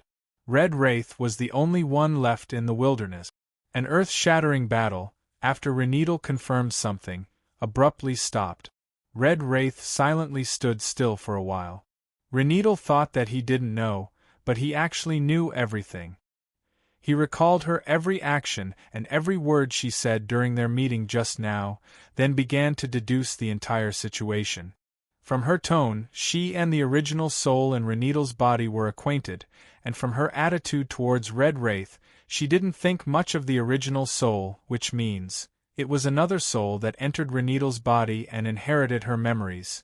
They both knew each other, but their abilities were different. The previous Reneedle was able to absorb the power of others, while the current one was an expert in spatial techniques.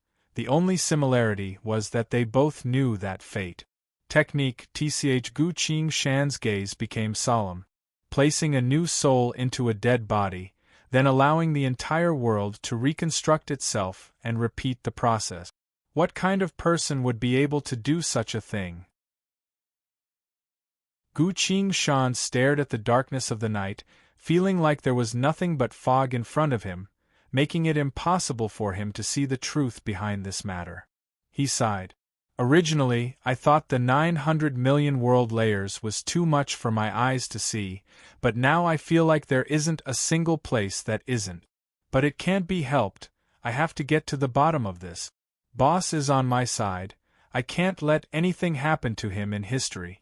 Not to mention, Renidal took control of the Wraith realm, then took the Samsara delimitation sword from the tomb of myriad beasts. Does she want to participate in the Samsara clash for supremacy? How absurd! Gu Qing Shan's heart jumped. A distant voice resounded from his memories. The era of the Samsara clash for supremacy is about to arrive. The ferryman of the Forgetting River had personally confirmed this. Renidal, as well as the organization behind her, or rather, a certain entity, had already taken control of the entire Wraith realm. Do they want to participate in the clash for supremacy, or do they want to destroy the Samsara? Gu Qing Shan abruptly tossed this question aside, put the sword away, and reached his hand out. He opened his palm. Nothing happened. There were no black flames. A line of glowing text appeared on the war god UI frowny-face attention. During the process of the 3 great laws of reality resetting, the UI had secretly preserved your memories, but your state has returned to when you first entered this timeline. Gu Qing Shan sighed in relief and said, "Thank you, there's no need to thank me, it's hard work to preserve your memories, please accept 2 million soul points." The UI replied. Gu Qing Shan. But he couldn't be bothered to care about soul points, because he suddenly recalled something. If I still haven't formed a covenant with the Overlord of Death, I can do it all over again. In other words, I'll be able to meet the giant corpse again. Since the giant corpse had warned him that this was an uncertain piece of history, then it must know more about the situation. Renidal's matter is too mysterious, I have to ask it again. Chapter 1530. Renidal had already left. Only Gu Qing Shan was left in the wilderness. He stood still for a while. Luo Bingli's voice silently resounded in his thoughts. "See, why aren't you going back yet? Will Shanu be fine on her side?" "It's fine, she only needs to chat with Shroud and Atli. I'm thinking about something else right now," Gu Qing Shan replied. "What is it?" the Earth Sword asked. "In Renidal's mind, we've already established 2 swordsmen, one is Red Wraith, the other is Mara Heavenly King," Gu Qing Shan replied. "Indeed," the Earth Sword replied. "Now that she has the spatial ability to travel through space, she might be able to run to the northernmost lands to find out about Mara Heavenly King," Gu Qing Shan commented. Luo Bingli understood and said, "If she can't find out anything about Mara Heavenly King no matter how much she asks, that would be terrible." "That's right, she would find out that she was tricked," the Earth Sword also agreed. "If Mara Heavenly King is fake, then Red Wraith is also fake, everything else is fake," Gu Qing Shan commented. Luo Bingli sighed. "That's why people often say that a single lie needs to be covered up by countless other lies, it will never be flawless. This is a common saying. There is no such thing as a wall that doesn't have a crack," the Earth Sword also commented. Gu Qing Shan went silent for a bit, then called out to Shanu in her thoughts. "See. What is it, Gongzi?" Shanu replied. "Has Renidal returned yet?" "She hasn't," Gu Qing Shan nodded. Although Renidal was interested in the law behemoths, the entire world of laws was currently in a chaotic war, so even she didn't dare to rashly enter. If she hadn't returned to the camp, the most likely thing she would be doing would be to find out about Mara Heavenly King. "Shanu, come here for a bit, we have something to do," Gu Qing Shan said. "All right," Shanu replied. She stood up from next to Atli. "Road, where are you going?" Atli asked. I'm going to the toilet. Shanu, who was disguised as Road, walked out of the forest and instantly disappeared.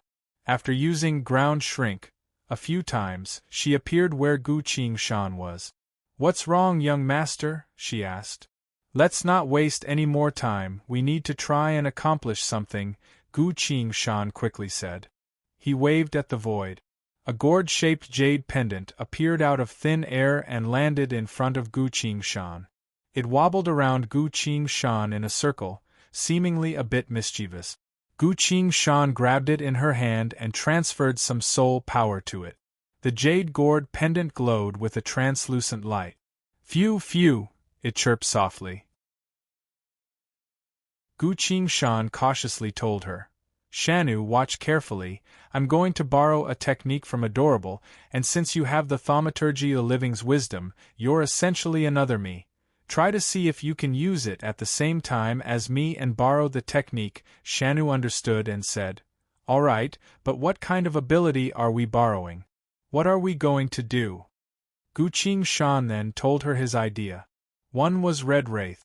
The other was Mara Heavenly King. In short, since the names have been given, they can't be changed and must be used. For these two Wraith Realm artifact spirits, if they were to run into Renedal in the future, Gu Qingshan could only apologize. Shanu carefully listened to him and nodded. She first used the law of all beings equal and turned into Qi Yan's appearance from before. Gu Qingshan also changed his appearance and turned into a cultivator from the age of old who died at the hands of a desolate monster. Through the law of all beings equal, he and Shanu had become the same person. No one would be able to find out anything about these two people. Everything was ready. Time to begin. Gu Qingshan turned to the jade pendant Adorable. The jade pendant Adorable let out a xiao to express that it was ready. All right, let's get ready. Gu Qingshan abruptly shouted, Adorable, lend me 100 lanterns. Almost at the same time, Shanu also spoke up. Adorable, lend me 100 lanterns. The jade pendant Adorable shook a bit and let out a xiao sound. Two invisible ripples came from the jade pendant Adorable and enveloped both Gu Qingshan and Shanu. Gu Qingshan immediately replied. In the extreme north of this world, there is a swordsman called Mara Heavenly King. He is the strongest swordsman in the world, but his whereabouts are constantly changing. Only those who are extremely powerful know that he is in the extreme north, but no one knows exactly where he is hiding. Shanu followed up. Of the top 10 swordsmen in the world, everyone else had been killed by Mara Heavenly King. Only the 7th-ranked Red Wraith is still fighting him to the death. This is a well-known battle of life and death between swordsmen. Everyone is waiting for a victor to be decided. The Fate-type ability, Existence. At the time when Lin activated her Destiny ability and turned into a 12-winged angel, Adorable had borrowed this miraculous Destiny ability from her. At this crucial moment, Lin's Destiny ability had finally shown its effect. After activating the ability, Gu Qingshan looked at the war god UI. A line of glowing text quickly appeared. Frowny face, you've activated the Destiny ability, Existence. When you use the law of all beings equal to take the appearance of the current cultivator, you will become the strongest swordsman in the world, Mara Heavenly King. Gu Qingshan then looked at Shanu. Shanu had now turned into Qi Yan, her expression still a bit nervous. I can sense that the person I've turned into has been accepted by the world. Shanu, did you succeed? Gu Qingshan asked. Shanu blankly replied. I only used Living's wisdom. At full power, I'm not sure if I succeeded or not. Gu Qingshan thought for a bit and said, There's a mage camp nearby. Go show yourself and see how they react. Got it. Shanu maintained Qi Yan's appearance and disappeared. She appeared at Wizard Rodri's camp. As soon as they saw her, they all exclaimed in shock. Red Wraith! Wizard Rodri stepped out from the crowd and spoke in a low voice. The 7th strongest swordsman in the world, Red Wraith, I know you. What business do you have here? He held his scepter horizontally in front of himself, ready to activate his magic at any moment. Shanu glanced at him, then at the crowd. Only to see that they were all very cautious, as if they were facing a great enemy. This was the legendary Red Wraith. Although the environment and atmosphere weren't quite right, Shanna couldn't help but chuckle. Success. I really managed to borrow the destiny ability that Adorable stole. Furthermore, this destiny ability is so fun. She disappeared and used ground shrink to return to Gu Qingshan's side. It's done, she muttered. Very well, this lie has become reality, let us return now, Gu Qingshan said. Shanna returned to her original appearance, turned back into a sword, and flew into Gu Qingshan's thought sea. Gu Qingshan also cancelled her Mara Heavenly King appearance and turned back into Rodri. I can't waste any more time. Gu Qingshan used ground shrink again and again to return to the camp. After waiting for 2 breaths worth of time, he quickly entered the forest. At this point, the sky had already brightened. Epta and Scarlet were leaning against each other, already asleep. Shroud and Atli were happily chatting. Then, is there a chance that I would go back on my word when forming a covenant with a law behemoth? Atli asked. Why would I go back on my word? Shroud asked in confusion. I'm saying if the other party isn't a law that you like and you want to reject them, Atli replied.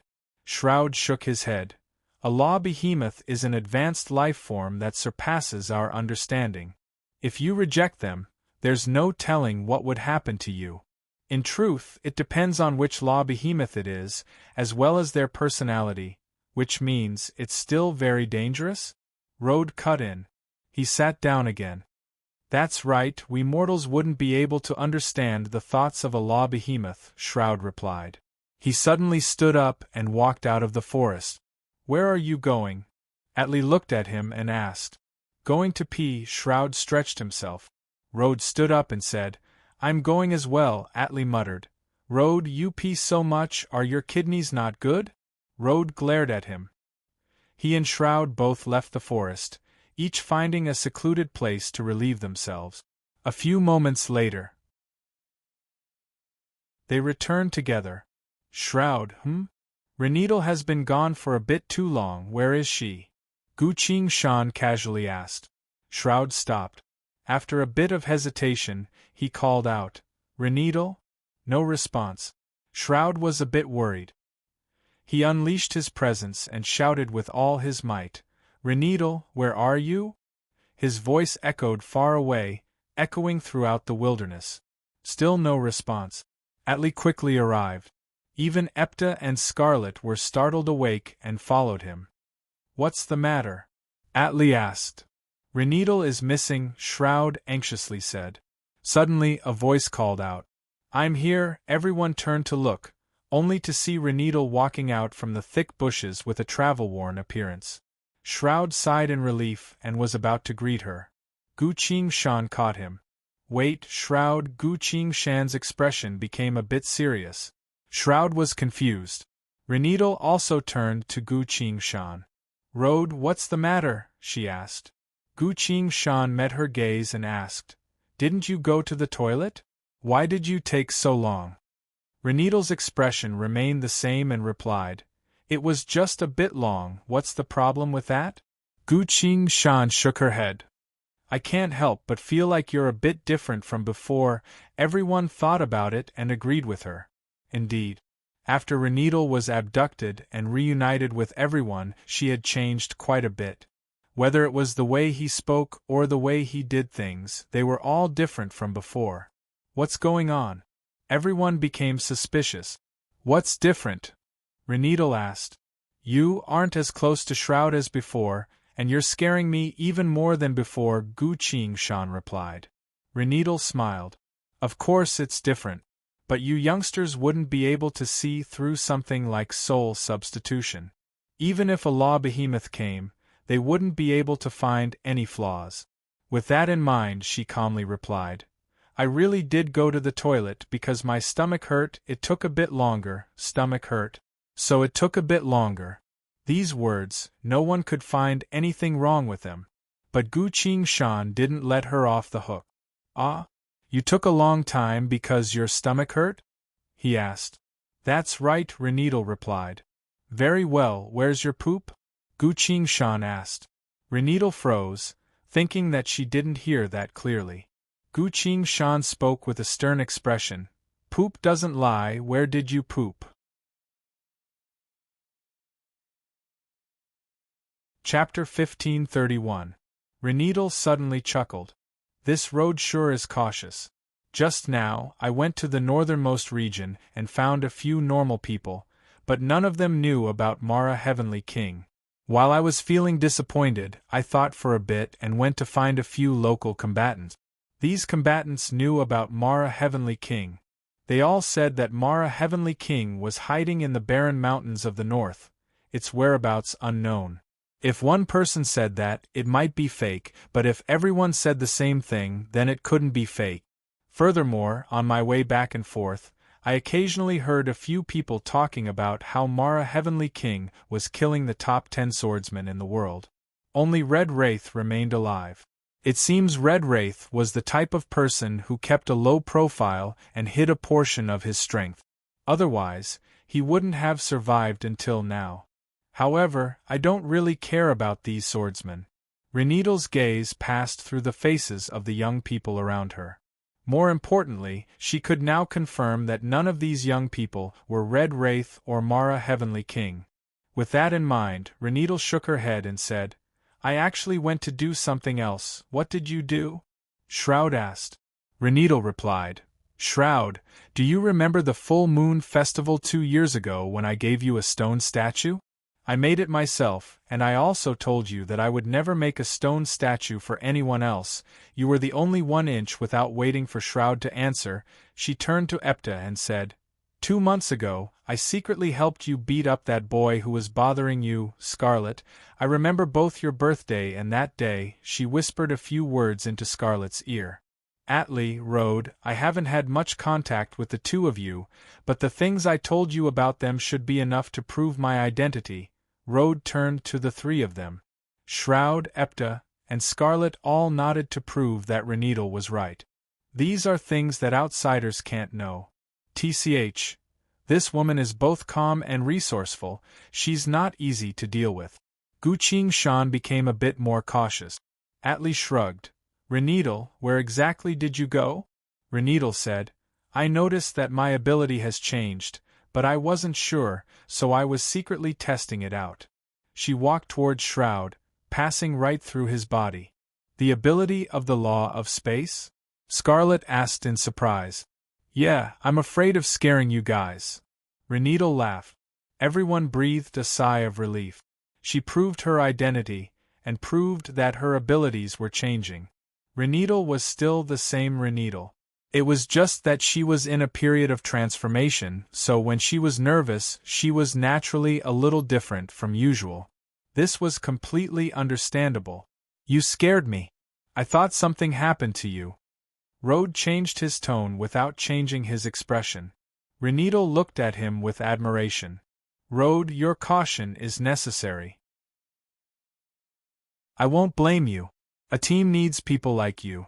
Road was a little embarrassed. He shook his head and said, It's a pity that we've lost our powers. I don't know what will happen in the future. From the looks of it, he didn't have to worry about Renedal anymore. It wasn't just him. Renedal also felt assured after going to the extreme north and confirming the grudges between the swordsmen. She once again observed the group. None of them had any issues. They all had outstanding talent and potential, which was why they were able to become disciples of the World Valley. Shroud was naturally the strongest of them all. Atli will soon be able to harmonize with the law of wind. Epta is a healer, so as long as I guide her, she'll become stronger and stronger. Both Road and Scarlet will form covenants with the Overlord of Death. From now on, these people will be the foundation of my team. Renedal silently thought. All right, Road was worrying too much. I hope you don't mind, Shroud said. I don't mind, let's return to the forest and rest up, Renedal said. As soon as everyone returned to the forest and sat down, they all suddenly stood up. Atli's reaction was the most exaggerated, as he jumped from the ground onto a tree branch. "Can you feel it?" he excitedly asked. "I can, the law is recovering. It's responding to my summon," Shroud replied in a low voice. Gu Qingshan was surprised, but didn't say anything. Reneedle also didn't say anything. The two of them glanced at the sky. It was already dawn. Last time, the law had clearly recovered in the middle of the night. But this time, the law's recovery seemed to have been delayed. Reneedle glanced at the sky and naturally calmed down. Gu Qingshan had her doubts, but she quickly thought it through. After his return, many things in his homeworld had changed, becoming different from his past life. The same was true for Reneedle's return. The world was a series of coincidences that were inevitable. Since Gu Qingshan's group chose a different path from last time, there was also the possibility of other things changing as well.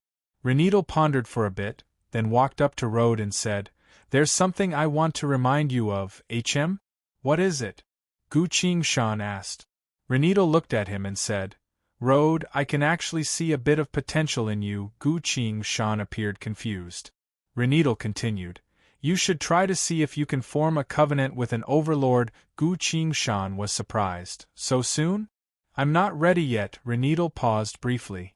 Last time, it was probably because Shroud's heavy injuries provoked Road that he tried his best to link up with the world of laws. This time, Shroud wasn't injured. Reneedle spoke with a serious expression. "You can't rely on Shroud for everything. Try it, we need more power to protect everyone right now." Gu Qingshan was hesitant. "This woman, she used her memories to persuade me to link up with the world of laws. Why?" He was a bit unsure, but still said, "All right, I'll try." Shroud took the initiative to tell him, "Road, you must form a covenant with the world of laws and receive the permission of a certain law behemoth to enter, otherwise, you can only summon them from our world." "How do I do that specifically?" Gu Qingshan asked. "Link up with the world of laws, chant your name in your mind, then state your request and see if any behemoth is willing to answer you," Shroud replied. "That sounds simple." Gu Qingshan rolled up his sleeves, reached out his hand and clenched it. All of a sudden, an indescribable power manifested from his body and scattered into the void of space. The world slowly faded away like an illusion. Gu Qingshan saw a thin layer of fog enveloping his surroundings. "I am Road. I want to enter the world of laws and investigate the truth behind the fluctuations of the laws." Gu Qingshan silently muttered in his mind. 1 breath, 2 breath, 3 breath. As if he was pulled by something, his body was abruptly pulled into the void of space and vanished without a trace. Shroud blinked in surprise. "How did it happen so quickly?" he asked in surprise. "Huh? This is only his first time," Atli said in admiration. Epta and Scarlet were also surprised. Reneedle silently nodded. "Since Road had formed a covenant with the Overlord of Death, I'll have another powerful subordinate. And then, once the law behemoths begin to form covenants with mortals, Atli will also be able to gain the favor of the Law of Wind. At that time, my plan will be able to be carried out at another location." Gu Qingshan only stayed in the world of laws for a split second before leaving. He entered the empty space vortex and flew towards an extremely distant location. At a certain point, all of a sudden, Gu Qingshan felt himself passing through some sort of barrier and entering an unknown world. Dozens of black skeletons were slowly walking on the ground. A gigantic bronze pillar that reached all the way to heaven and earth stood erect. The armored black corpse was pinned to it, completely motionless. This corpse seemed to have been dead for an unknown amount of time. Looking at it would give off the impression that it was an illusion. Before the world had even been born, it had already been here. "Sure enough, you've returned," the giant corpse spoke with a resounding voice. It slowly raised its head and glanced at Gu Qingshan. "Ah, so that's the power." The giant corpse's voice lowered. Gu Qingshan quickly asked, "I've just left your place once, haven't I?" You could say that, but it's quite rare for you to still retain your memories from that time," the giant corpse replied. That's not the main point. Can you tell me what exactly is going on here? Gu Qingshan asked. Both you and I are situated within a vague history. If you can't walk through this history to its end, it will never become clear, and I won't be able to know the secrets within, the giant corpse replied. Gu Qingshan simply explained. There was a certain person. She died, but the three great laws of laws had all revived her, so she seemed to have become a completely different person. So it was them. The giant corpse muttered. Who were they? Gu Qingshan asked. It's not easy to explain, and their story wouldn't be explained in a day and night. You only need to remember, at a certain point in the long river of time, the apocalypse will destroy everything. This has already happened many times. They are the ones who managed to survive the previous apocalypse that destroyed everything.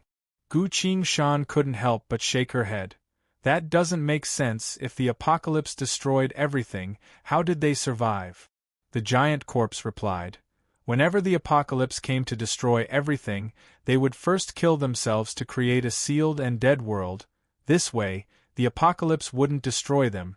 Of course, this isn't a good solution, because maintaining their existence through this method is a form of torture, and it's also very difficult to revive. However, they would occasionally accumulate enough power to choose a new body and return to this world to take a look.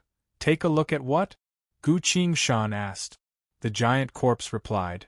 Take a look at whether or not they can kill all living beings, absorb the power of all living beings and laws, thus allowing them to escape their state of death and revive. Gu Qingshan, they were the most powerful entities before the previous apocalypse.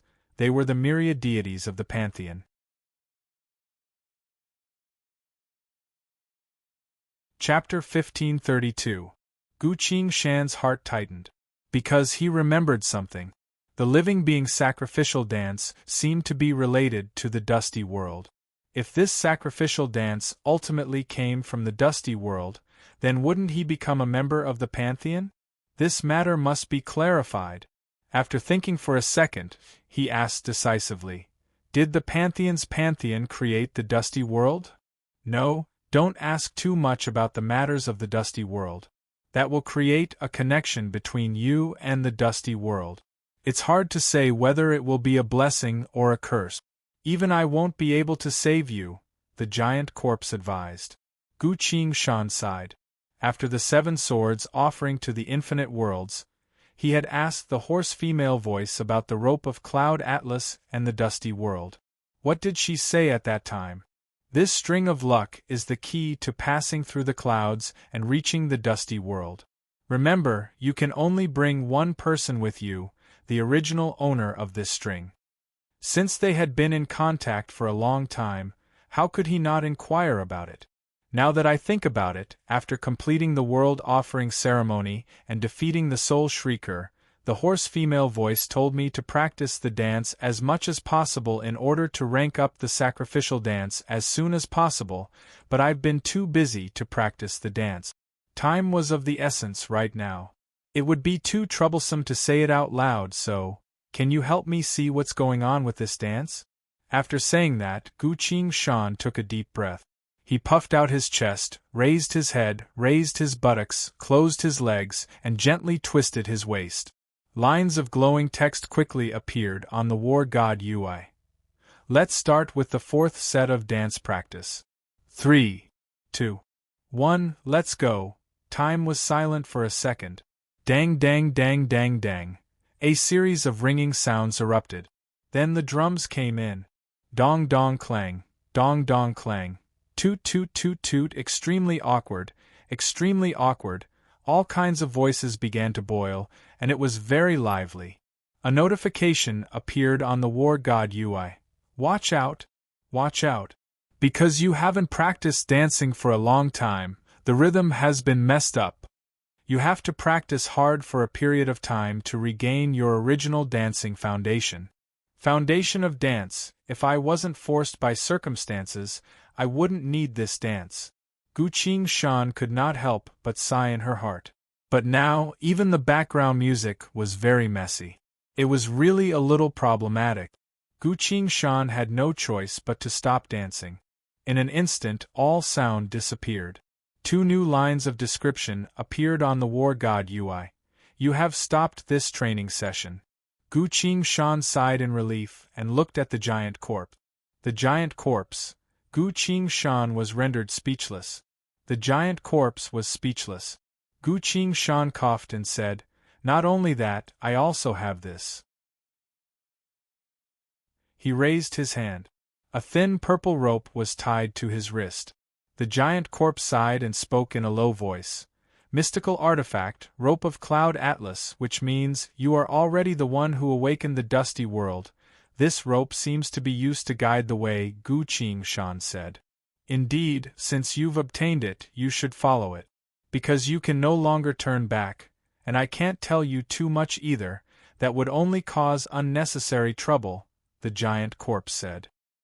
His voice carried an unprecedented level of caution.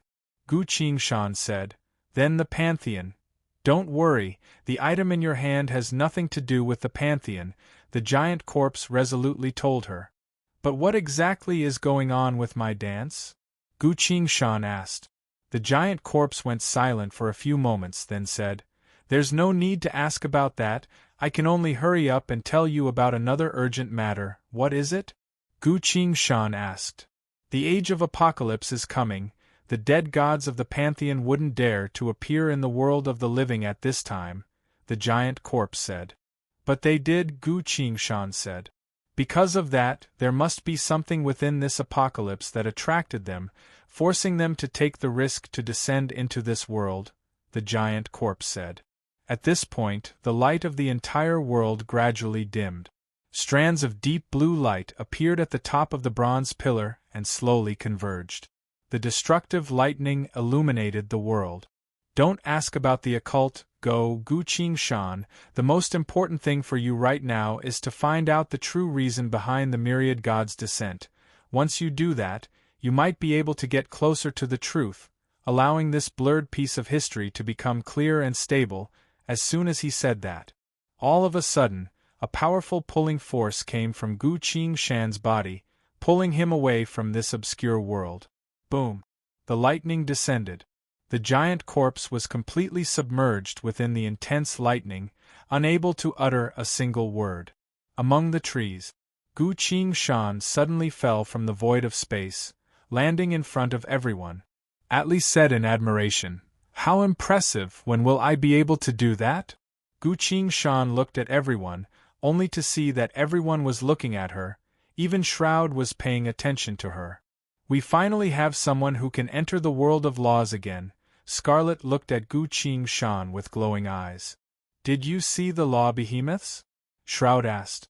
"I didn't, I only went for a bit, but I'll probably have to go again," Gu Qingshan replied.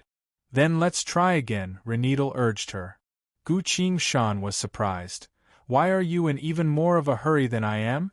Reneedle chuckled. "This road seems to be quite perceptive," she then said. "I've been running around quite a bit and heard some unfavorable news regarding our world valley." "What news?" Atli asked. "They want to surround and kill anyone who manages to escape from the world valley," Reneedle replied. "Why?" Epta couldn't help but ask. "I don't know, but we need to become stronger," Reneedle replied. Gu Qingshan glanced at her. Indeed, in just half a day, the Overlord of Radiance would be surrounded and killed by the law behemoths. Shroud would also lose all of his abilities. Only the Overlord of Death wouldn't participate in this matter. Which means, the only person I can rely on right now is Road. I really need to quickly form a covenant with the Overlord of Death. Otherwise, if I run into people from other organizations, I won't be able to use Red Wraith's swordsmanship to kill them. That would directly expose me." Gu Qingshan moved her body a bit, then tried to connect to the world of laws again. No one dared to disturb her, so they cautiously stood around her. A few moments later, Gu Qingshan seemed to have sensed a familiar presence, and abruptly looked up. A cluster of black flames descended from above, enveloping his body. Shroud muttered, "The phenomenon is black flames?" It seems the one who noticed Road was most likely one of the three overlords of darkness, destruction, or death. Atli's gaze was fixated on the black flames on Gu Qingshan's body, unwilling to look away. Renidal replied, "I'm guessing it's the overlord of death, a very unique overlord, indeed. Mortals who bring death to this world are favored by this overlord the most," Shroud added. "That can't be. Why would Road normally form a connection with the overlord of death?" Scarlet worriedly asked. Renidal glanced at her. "Just a bit longer, you're going to form a covenant with the overlord of death yourself, and you're still worried about him? But I can't say that out loud." The black flames enveloped Road and vanished from everyone's sight. The world of laws. Not too long after Gu Qingshan stood in the void of space, a humanoid figure wearing a black cloak silently appeared in front of her. Again. Gu Qingshan silently sighed in her mind, then bowed. "Venerable Overlord of Death, I have come here to request to form a covenant with you." The humanoid figure stood there without saying a word, then raised his hand and lightly pointed at the void of space. The burning flames manifested into a line of text. Frowny face. "Death cannot speak, otherwise all things will wither." Gu Qingshan nodded in understanding. The text then turned back into flames and manifested into lines of text. Frowny face. "Road, countless living beings have died at your hands. You are the one with the highest affinity with death in this world. Now, are you willing to form a covenant with me?" Gu Qingshan answered right away. "I am." The text paused for a bit, then turned into a new line of text. "Aren't you going to ask what kind of covenant it is?" Gu Qingshan thought for a bit and agreed. "I can't act like I know everything, that wouldn't be good," he explained. "I feel like I'm quite compatible with you, so why don't we save some time and form a covenant right away?" The burning text manifested into a covenant that flew in front of Gu Qingshan.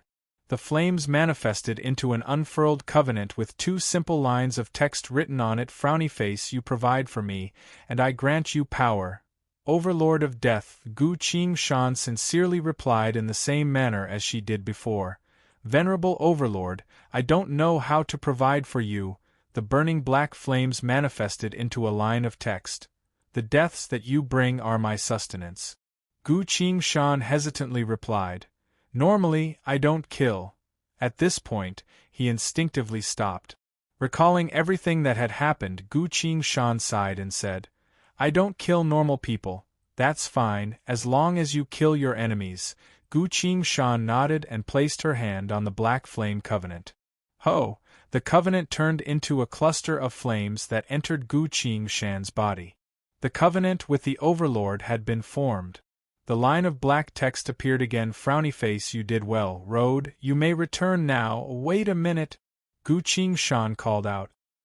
He took out something from his chest and respectfully said, "To celebrate our agreement, I present this bottle of precious treasure to you." Miao Shu House.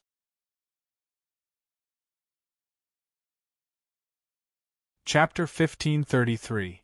Everything went very smoothly. Not too long after, Gu Qingshan once again appeared in the forest. "Did you succeed?" Shroud asked. Gu Qingshan opened his palm. A cluster of black flames silently burned in his hand. "Whoa!" Epta and Scarlet both exclaimed. "How strong is this Overlord?" Atli excitedly asked. Shroud replied, "He's the same as the Overlord of Radiance, the strongest of them all." He also raised his hand and unleashed a blinding light. But a split second later, the light in his hand began to dim. "Huh!" Shroud exclaimed in surprise. Gu Qingshan's heart sank. Renidal's expression warped. What's bound to come has come. The Overlord of Radiance was surrounded and killed by almost all the law behemoth. He was the strongest Overlord, but he was still outnumbered. Mortals couldn't interfere in this matter, nor could they do anything about it. No one could go against so many Overlords in the world of laws.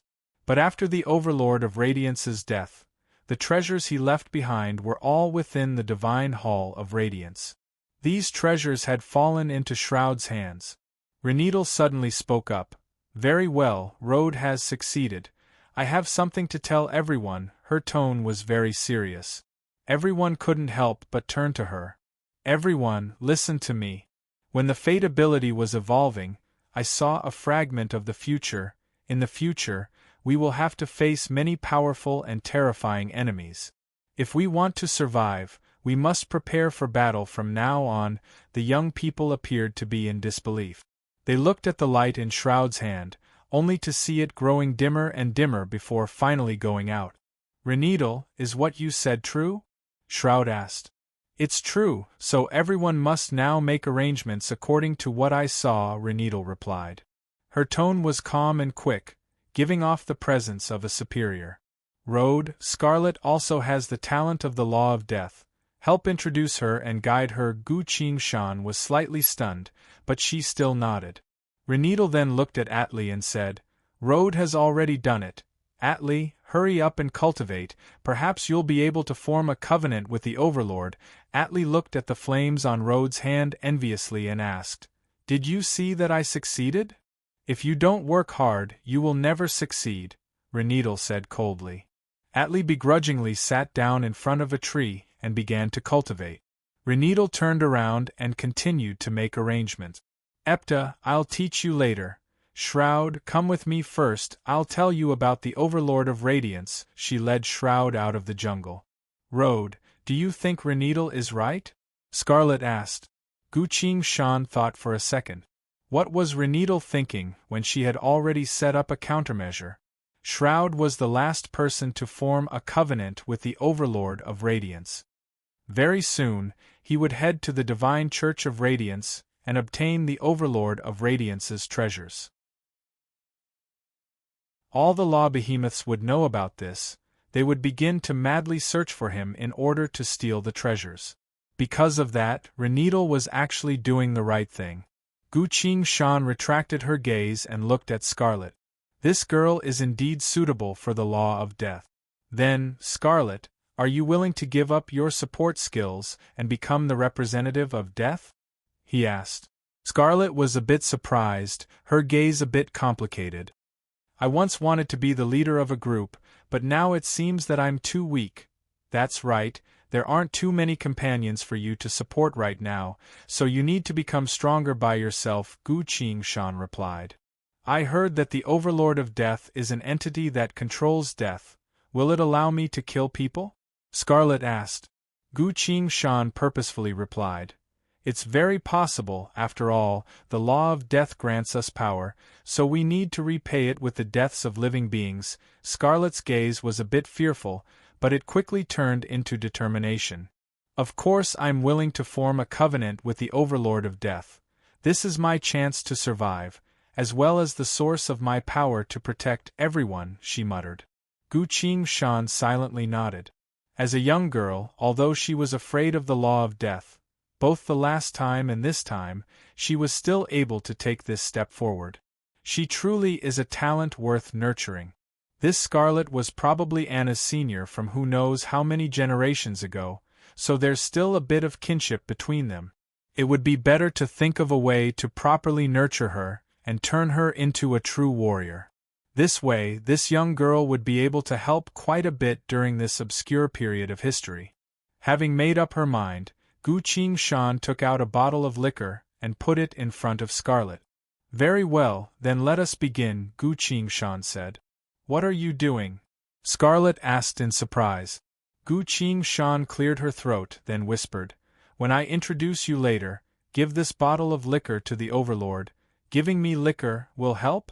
Scarlet was in disbelief. That's right, trust me, Gu Qingshan replied. He stuffed the bottle into Scarlet's hand, then muttered with a solemn expression, Venerable Overlord of Death, I, Road, hereby introduce you to a new covenant candidate. Are you willing to show your benevolence and form a covenant with this mortal, allowing her to borrow your power? A cluster of black flames manifested in the void of space. I'll allow it. The black flames manifested out of nowhere, enveloped Scarlet, and directly took her away. One breath's worth of time later, Scarlet reappeared. Her expression was very complicated. It's done? Gu Qingshan asked. Yes, I didn't think it would be so easy, Scarlet replied. It wasn't easy. Saying so, Gu Shan took out another bottle of liquor and put it in front of Scarlet. What is it?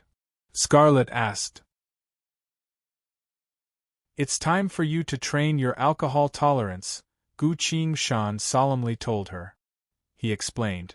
The better one's alcohol tolerance is, the closer one is to the law of death, the more power one will obtain. Scarlet's clear eyes opened wide, looked at Gu Shan, then at the bottle of liquor, then pinched herself. Isn't liquor a beverage that the elders drink during celebrations? How could there be such power? Scarlet asked.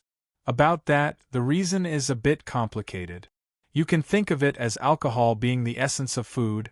The more you drink, the more power you'll obtain. Let me show you. He opened the bottle and gulped it down in one gulp. Grant me the power of death, Gu Shan muttered. Ho! The black flames around him boiled, then manifested into a long-handled scythe. Gu Shan held the scythe horizontally in front of Scarlet. Can you sense its power? He asked. I can. This scythe is really cool, and it's also very powerful. Scarlet's eyes were glued to the scythe made of black flames, unable to move away. Give it a try, Gu Shan said. Scarlet reached her hand out to grab the scythe. Suddenly, her hand was bounced away by some sort of power. It rejected me, Scarlet said, a bit disappointed. Gu Shan patiently explained. This is because your affinity with the Overlord isn't high enough. You need the Overlord to feel that you and it are the same kind of existence, a companion worthy of protection. That's why you need a medium to quickly pull your relationship with the Overlord closer. What should I do? Scarlet asked. Gu Shan didn't say anything and took out another bottle of liquor, opened it, and put it in front of Scarlet. This time, Scarlet understood everything. Drinking this kind of beverage, she clenched her teeth, took the bottle with both hands, tilted her head back, and gulped it down. Clang! The liquor was finished, and the bottle was tossed to the ground. Scarlet reached her hand out to grab the long-handled scythe. She caught it. At the same time, the black flames behind her became more intense. So that's why, my power is skyrocketing. Scarlet's eyes glowed brighter and brighter, then suddenly turned to Gu Shan. What's the matter? Gu Shan asked. Give me another bottle. Scarlet replied. Let's just do it step by step, Gu Shan cautiously said. Why would I stop on the path of pursuing power? Scarlet asked in confusion. As soon as she said that, her expression changed. She staggered back a few steps and leaned on a tree. Road. What did you put in the liquor? Gu Shan froze, then replied. I didn't put anything in it. Scarlet couldn't help herself anymore and collapsed to the ground. She pointed a finger at Road. Epta and Atli both ran over as they heard the commotion. What's going on? Road, what did you do to Scarlet? Atli asked in confusion. Gu Shan helplessly replied. I really didn't do anything. But I'm feeling very uncomfortable right now. There must be something wrong with your liquor. Scarlet breathed heavily. Epta didn't say anything and checked Scarlet's body. What's wrong with me? Scarlet asked. Epta looked at her with a complicated gaze and whispered into her ear. You drank too much.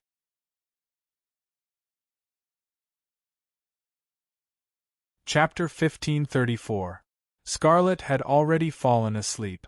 She was sleeping very soundly, hugging the black flame's scythe without letting go no matter how hard she tried. Epta carried her on her back and went to rest behind a large tree. Can she really fight like this? Atli was a bit doubtful. Gu Shan smirked. He was thinking about Anna, so he was in a good mood. During one of their drinking competitions, Anna managed to get Zhang Yongho, Yi Feili, and Liao Xing all drunk. Only Gu Shan managed to win against her thanks to her cultivator constitution. It's fine, once her alcohol tolerance improves, she'll only become stronger and stronger, he said. I don't think so, Atli mumbled and went back to his cultivation. Only Gu Shan was left standing there by himself. He released his inner sight and saw that Reneedle was heading back, but Shroud was nowhere to be seen. At this time, Shroud must have gone to the Overlord of Radiance's divine palace. Reneedle wouldn't kill Shroud right now, instead, she would ensure Shroud's safety. After all, Shroud was going to retrieve the most precious treasures of the world of laws. Reneedle must have told Shroud something. Gu Qingshan sighed, feeling a bit nervous. Once Shroud retrieves the Overlord of Radiance's treasures, all the law behemoths would hunt Shroud down. Other than that, there was also Reneedle. She came from the Pantheon, who knows what she's planning. All of a sudden, Gu Qingshan's gaze focused. Reneedle had entered the forest and was heading towards him. She seems a bit different. A few moments later, Reneedle appeared in front of him. Road, where are the others? Reneedle asked. Scarlet drank too much, Epta is taking care of her. Atli went to think of a way to break through, Gu Qingshan replied. Reneedle nodded. This was similar to the previous situation. Although they weren't being hunted down, they were still following the same path of growth. Gu Qingshan's gaze fell on the top of Reneedle's head, revealing a surprised expression. Above Reneedle's head, a speck of starlight could be seen. Reneedle noticed his gaze and said faintly, "This is my new ability. I'm slowly exploring it."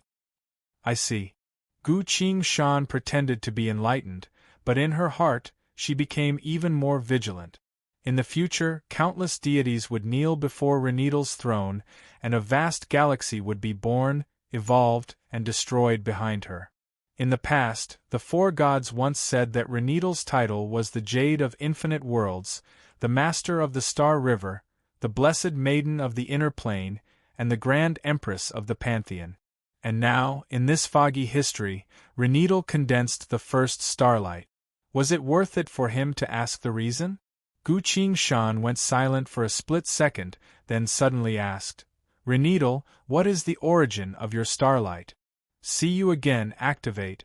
Everyone had already tasted his noodle soup, and now it was finally time to reap the harvest. Reneedle fell into a daze. She seemed to be recalling something and muttered as if she was sleep-talking. The law behemoth of wind was wandering nearby, trying to find a mortal who could form a covenant with it, so I ate it and condensed this starlight. Gu Qingshan trembled as waves of shock surged in her heart. The previous Reneedle only wanted to eat powerful professionists, but this Reneedle was completely different. She directly ate the law behemoth. That was a living being manifested from the world's spirit and origin power, a wielder of the laws. Even such an entity couldn't reach Reneedle's devouring ability?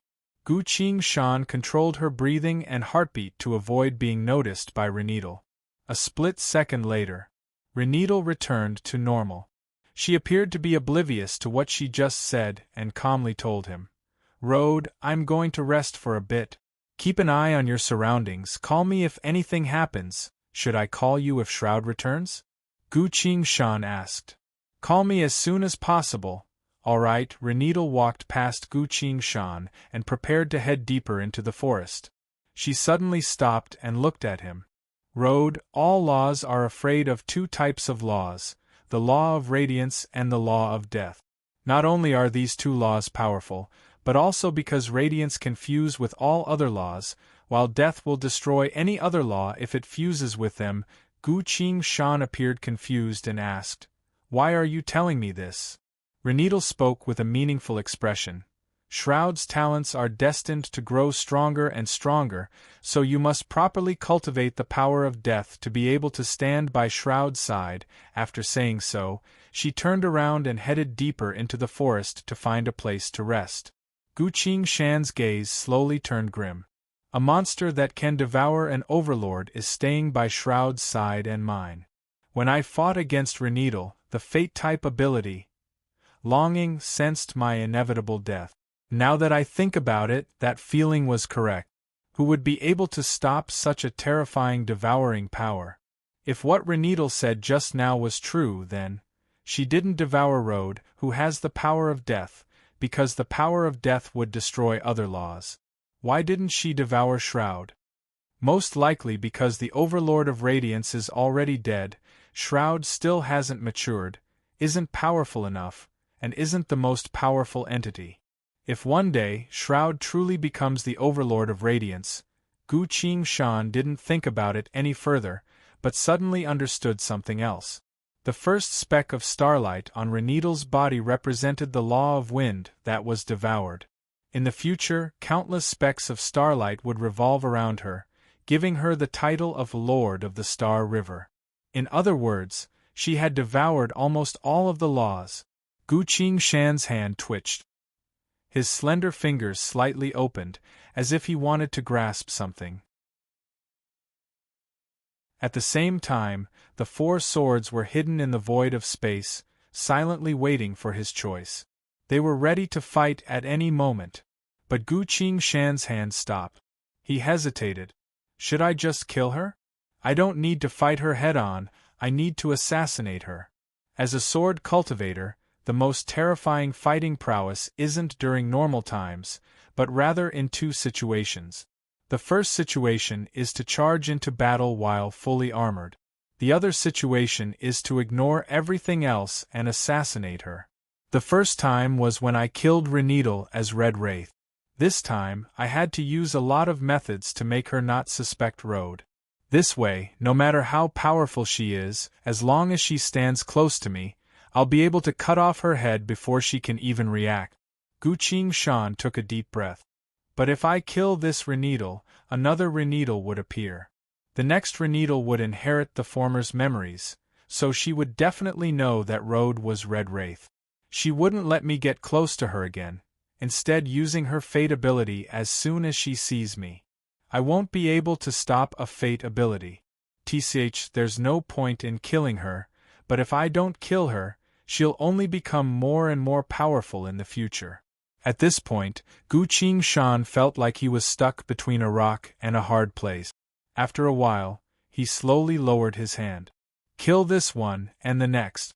If I don't kill her, I'll at least know quite a bit about this Reneedle. Her personality, her abilities, and her schemes. If it was another Reneedle, she would definitely want to kill Road as soon as possible. And that would be a completely unfamiliar Reneedle, so she wouldn't let Road know anything about her. That would be even more troublesome. Gu Qingshan silently sighed, then decided not to kill her. Reneedle had already considered me to be a young man, so she slowly let her guard down. This is very important. It's best that I find out everything about her before making a decision. While I was thinking, Atli ran out from the forest. Road, take a look for me, he said. What is it? Gu Qingshan asked. Atli put his hand forward. A green light drifted around his arm, then converged in his palm to form a long blade of wind. Gu Qingshan smiled. Congratulations, you've finally formed a covenant with the law of wind. Atli was confused. I didn't, what didn't I? Gu Qingshan asked. I didn't form a covenant with the law behemoth of wind, but I can use the power of the law of wind, Atli fearfully said. All of a sudden, a blinding flash of light appeared. Shroud appeared in front of the two of them. He was holding a golden book in his hand and chanted an incantation. The golden book automatically flipped open to reveal a small, circular pendant. This was the pendant of radiance that he took out last time, capable of blocking all tracking techniques.